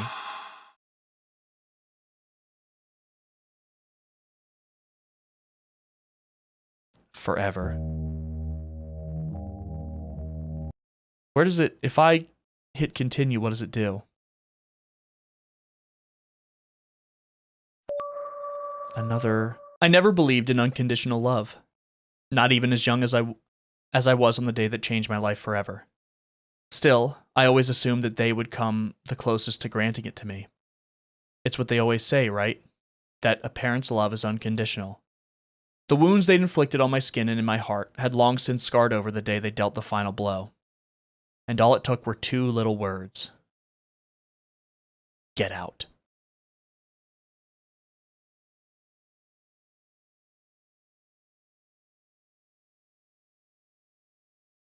So wait a minute. Was our character abused by their parents and then kicked out of the home? And that's why we have these brutal, attachment issues and this overwhelming sense of loneliness. They abandoned me. That was the day it found me. It offered me an unfathomable kind of love. A love that could be limitless, endless, powerful, all-consuming. A love unmatched. A love unlike anything that could ever exist in this world. But there was one thing that the love it offered could never be. Unconditional. Right, it's love based solely on condition. The love that it provides. Back again, are you? You've already reached the best outcome you're going to get. What more are you hoping to achieve? You wouldn't be thinking of going back on your promise to join me, right? Have I not yet satisfied your curiosity? No? Well, in that case... So... If we go here, really? Perhaps you're not as curious as I thought. Still, I've taken a liking to you, so... Say I'd rather die? I see. Then there's nothing left to say. Is that just how it ends here? Resigned to your fate, you finally turn around. Yeah, it's an eldritch god. It's enormous. Shapeless, billowing like thick smoke in the wind, the shadow-like entity towers above you, so high it looks like the sky poured it down to earth, is still pouring it even. It's unfathomable that your tiny world is even able to stand under the weight of the reality of such a being's existence, and that you and your fragile mind haven't fallen to ruin as well.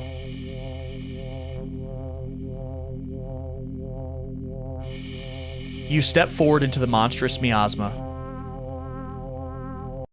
and offer yourself to it.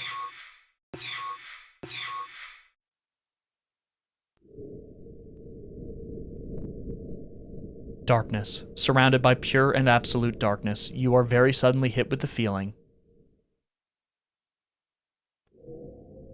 that you are not alone. Like you've just stepped into an unbearably, impossibly crowded space. Your ears even start to ring with the sensation of countless conversations, words, whispers, screams, all overlapping. But you don't actually see or hear anyone or anything. You're alone, even as your senses lie to you, trying to make you think otherwise. You're more alone than you've ever been. Lies. Lies. Lies. Listen. Listen, please. Is someone really? I can't see you. Where are you? Nothing. Nothing left to see. Only hear. Hear us. Are there other people inside this thing? Listen, please. Are you all trapped too in this place? No place. Us. All you see, hear, feel is us. Us and it. We are victims, prey like you. We are many, beyond counting. Our bodies are gone with time. Are these other people that the cat has tricked? Wills left behind. Us. We became what you see. This place is us. We need your help. But what can I do? It is too greedy, makes mistakes, ate too many. We are many, and now we're strong. We are strong. Made it strong, but make mistake. Error, flaw. Weakness. We saw some of those errors before. Then why not escape yourselves? Too long here. Too long. One. We are one with it. Bodies lost, minds, wills, us all corrupted. No body, can't escape. You too. You, we, it, one, all of us, all now one. But you are new, fresh body. You still have your body. Escape is possible. Because still one with it. Even just you, if escape with mind, with body, it would unravel. Lose power, lose strength, lose us. Us set free forever. Finally escape. Help. How do I do that? Remember, it lies, hidden in truths. Lies, lies. Escape, push forward, it lies. Persist. Persist. Persist. So I don't understand what they're telling me to do, though. Persist. You ignore their words. Deep down, you know there's no way someone like you could win against something like it. The cat. Trying would be pointless. A pointless effort. The hopes of those words, their wills, it would all be wasted on you. So, you accept your fate and choose to perish. That can't be it. You're not sure how long it takes, but their pathetic pleas eventually grow silent. You almost wish they would have simply turned to insults and threats. This endless silence, it bears the weight of your guilt and shame, long after your body fades away and becomes one with me.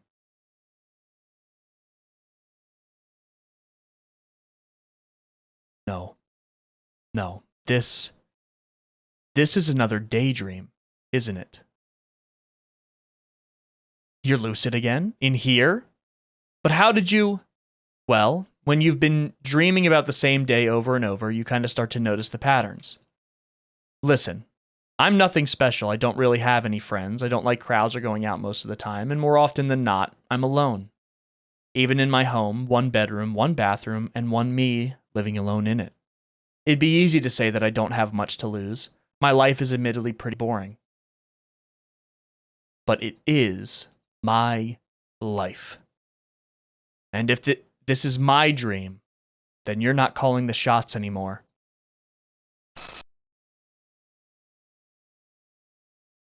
I don't think you understand what's going on here. No, you're the one who isn't getting it. You called me. You're the one who needs me. Whether it's to eat me or kill me or make me yours forever, it doesn't matter. I'm done here. I'm going home. You forget yourself, human. You ungrateful little creature. I give you my patience, my attention, my love, and you think you can just leave? I didn't have to, you know. I could have just eaten you whenever I liked, but instead I gave you time to understand, time to accept what was happening. I gave you a choice.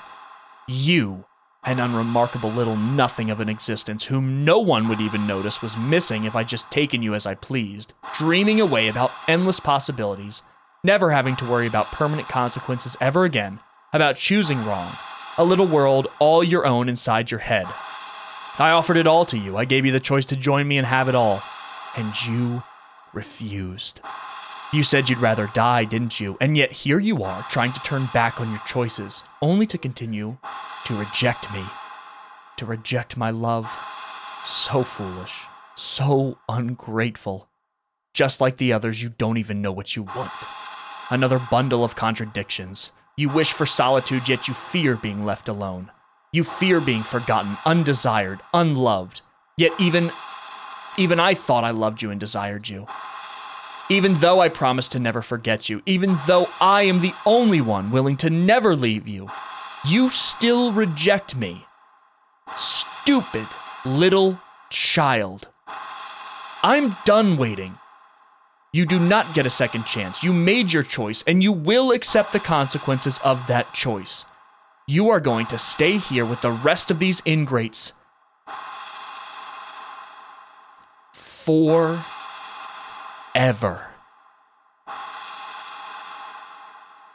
Haven't you ever heard of changing your mind? Such a thing doesn't erase your original decision. It has been permanently etched into reality. Do you think yourself so important that you're above facing the truth of that reality? No, but that doesn't mean I can't do my best to make things right. I'm still here, aren't I? That means I can always make more choices, better choices. You gave yourself to me. You are already a part of me. This might be your pathetic little delusion, but don't forget that I'm the one in control here, human. Oh yeah, that's right. Those twisted choices in my dreams were all you, weren't they?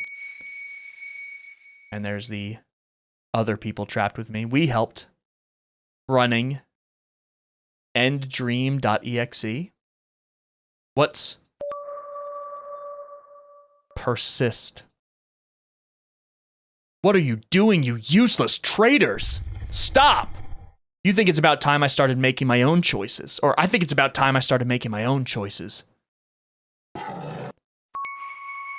We ran it.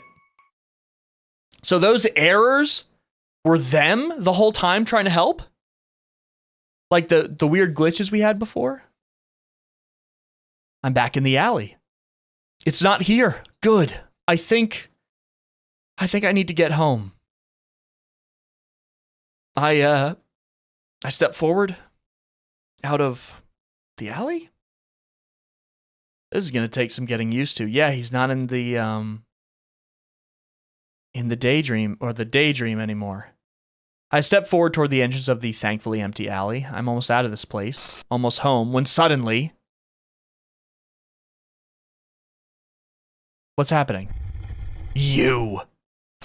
You're not going anywhere! Go left. Ouch. Was I supposed to go straight? Don't give in to it. Persist. I need to dodge away from it. Okay.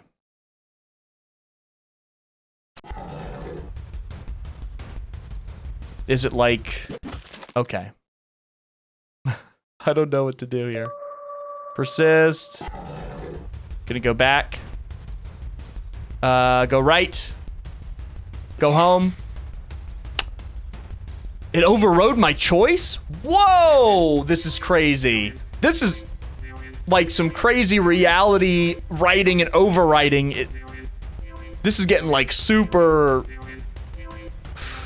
crazy. Go watch a movie, go to the carnival, go to the dog park. Dog park. Anywhere but here. Go back. No, not this creepy dog.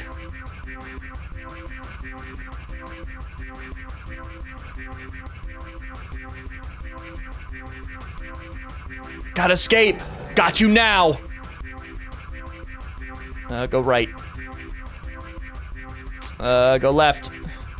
It's a boss fight, basically? Go back. Get back here. Go to the carnival. Go right. Right. Left. Back. How do I get out? No escape.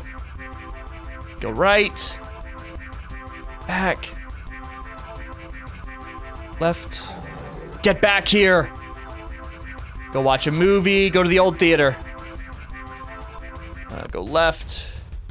Do I have to go to the other theater too? This is a long boss fight. In a visual novel. Crap, a dead end. Stop running. Go right. Left.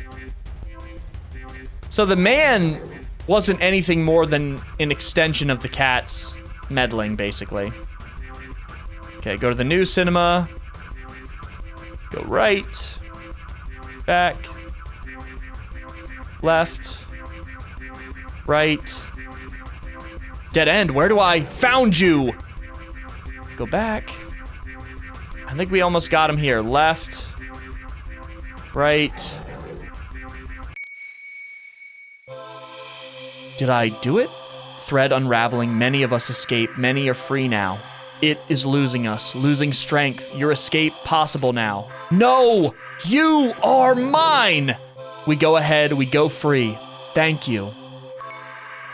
Thank you. Thank you too, all of you. I won't forget you. They were right. My choice is back. No! Go right. Left. I still gotta get back home. Back. Right. Come back! Left. I almost can't see it now. Please! Right, I can barely see the hands at this point. Don't leave me! I'll die without you! Well, should have thought of that, about that before. I'll die!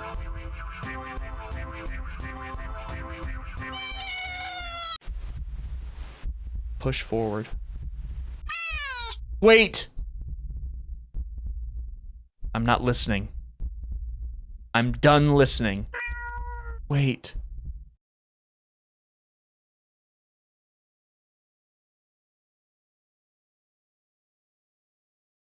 I'm back to where it all began, the alley, and in the cardboard box at the back of the alley.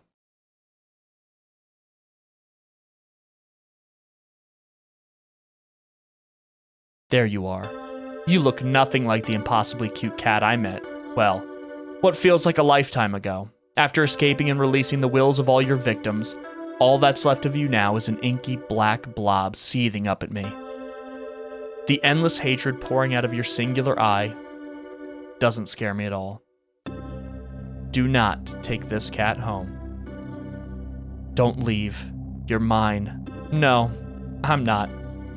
You took them away. They were mine, and now they're gone. You took them away. You took everything from me. They weren't yours either. Alone. You never had to be.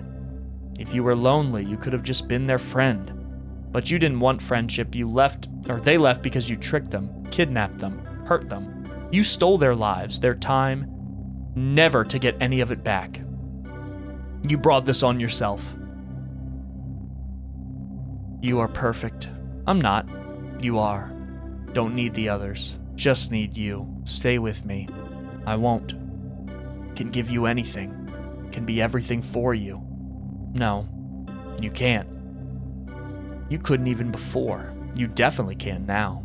And even if you could give me everything I ever wanted and more, I'd still never stay. I love you. No, you. I do. So much. I love you. I love you, I love you. This is so... It's insane how the tables have turned. Stop. Maybe you do love me, in some strange, screwed up way that I'll never understand, but even if that's the case, it's not enough. Please, don't go. I'll be good. I don't believe you. I promise. I can't trust you. I promise. Just don't leave. Don't leave me alone. Please. I'll die. I'll die without you.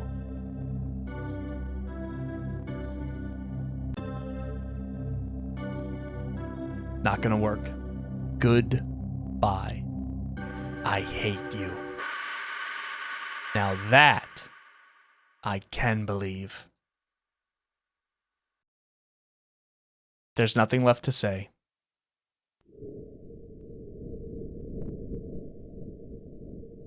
Wow. That part was so powerful. I watch in silence as the cat, as it fades away into nothing.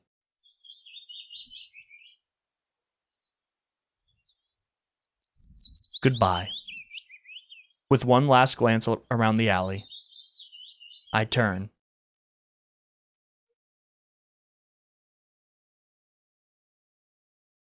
and leave.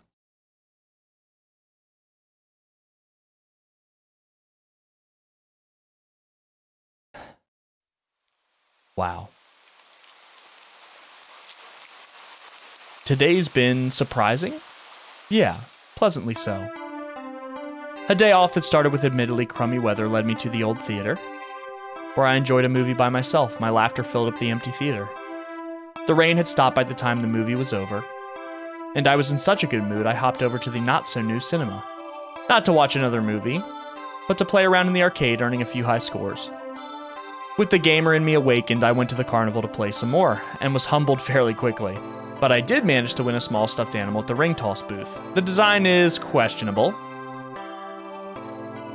and I freaking love it.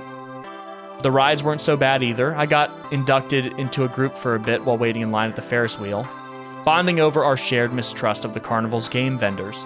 I even shared a carriage on the Ferris wheel with a few of them, and exchanged numbers before we parted ways.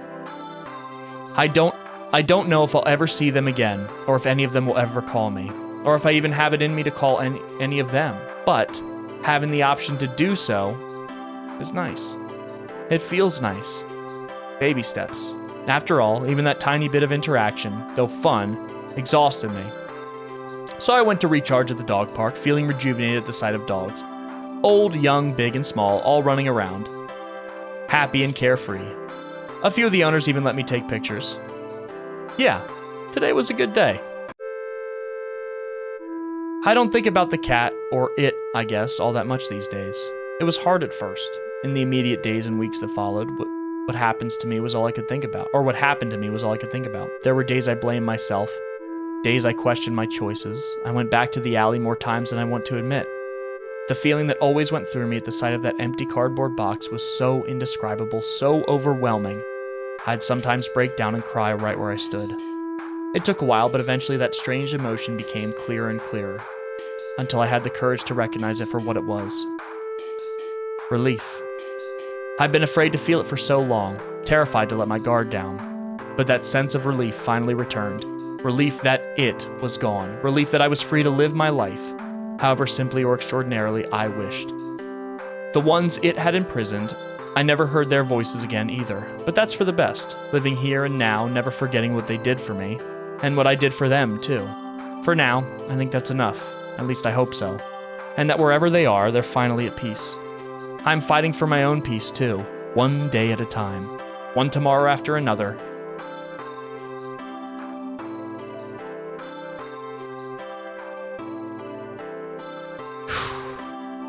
Man, a very powerful message too with that ending.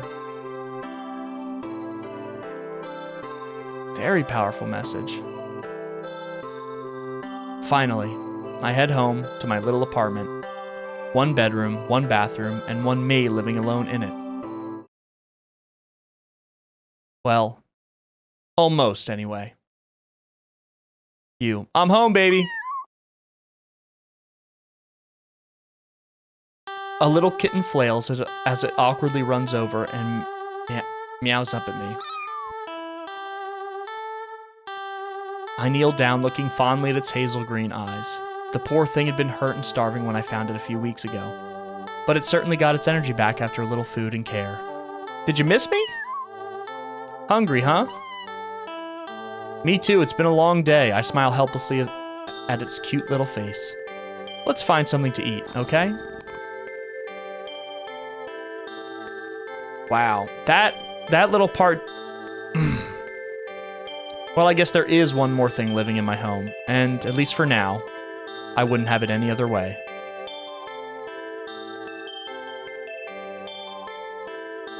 That last little part kind of choked me up a little bit.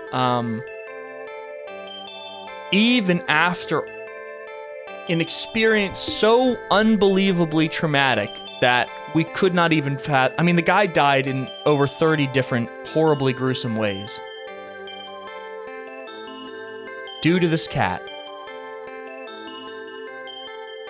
And as part of his healing process and part of him... Wow. Part of him learning how to let his guard down again. Learning how to be happy again. He adopts a cat in need. Unbelievable. I love that. I love that.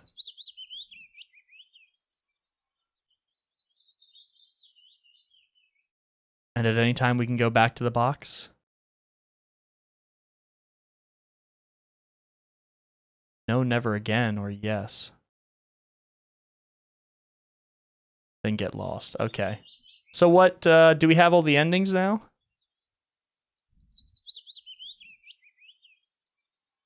No, we're missing one. We're missing ending 35. It says, don't pick up the cat's new toy? So how do we get that? Let me skip. Let's say yes. Truly, you'll abandon this pathetic conclusion and play with me some more? Yes. Good, very good. Find me. Okay. Do not betray me again. So does this allow us to go back and get the one ending we missed? I imagine. Yeah, so let's go ahead and continue. I as well. Still, all good things must come to an end. I believe you are ready. Okay, so let's, how do we do this? I have the guide open because the developer actually includes a guide to get all the endings, which is extremely useful. Let's see. So we want to play with the cat. Don't pick up the cat's new toy. Buy a toy. Oh, just leave here. I didn't do this one. Okay. Ungrateful little monster. You huff in annoyance. You're welcome. Shaking your head, you turn to leave once again. When a sharp pain lances up in your arm. Crying out, you grab at your arm only for it to fall off. Your arm just falls right off. You stare in shock at your severed limb on the ground, gathering your courage. You turn to look at where your arm had once connected to the rest of you, only to see... not blood, it's cotton. Touching it, the stump doesn't even hurt. That is...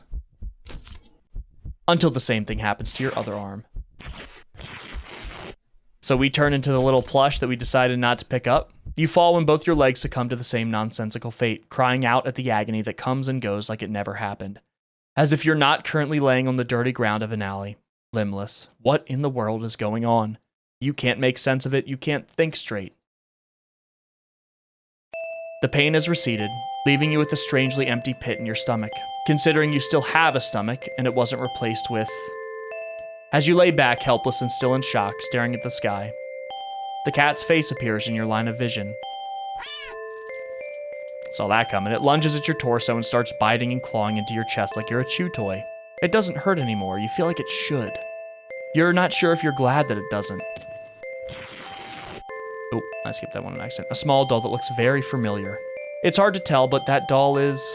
that's you, isn't it? Now it has a little toy of me. The cat hops off you and heads back to the box with its prize. At least you think so. Everything's too dark to tell. You wake up and find that you can't move an inch. You can't look around. You can't even breathe. Though none of those realizations seem to be a problem. All you can see is the face of a familiar-looking cat curled all around you, purring in its sleep. For some reason, this doesn't bother you. You're not sure why you feel like it should. You try to latch on to thoughts in your head that feel like memories of another life, another time, another you, but the thoughts slip away like forgotten dreams. Oh well, that's fine, isn't it? You're just a doll after all, and a doll's role isn't to have silly thoughts or to remember unimportant things, but to be a companion. And judging from the cat's contented purring, you seem to be performing your role perfectly. You are filled with an overwhelmingly strong sense of pride at this fact. And so you too feel content. Okay, that is every single ending. Oh, no, it's not. There's still... Wait. Oh, it erased these because it reset. It has to reset the game because I decide to play with them again. So all 4 of the secret end game endings, we go away, I guess, because we did that. But these were 100% filled in when we checked before. So that is every single ending, all 40 of them in the game. And I want to kind of end this unbelievably long gameplay episode with a message. And I think it's one of the underlying messages of this game. If you want to think of that cat, obviously that cat was not just a symbol in this game. That was definitely a being that was doing these crazy things to this person.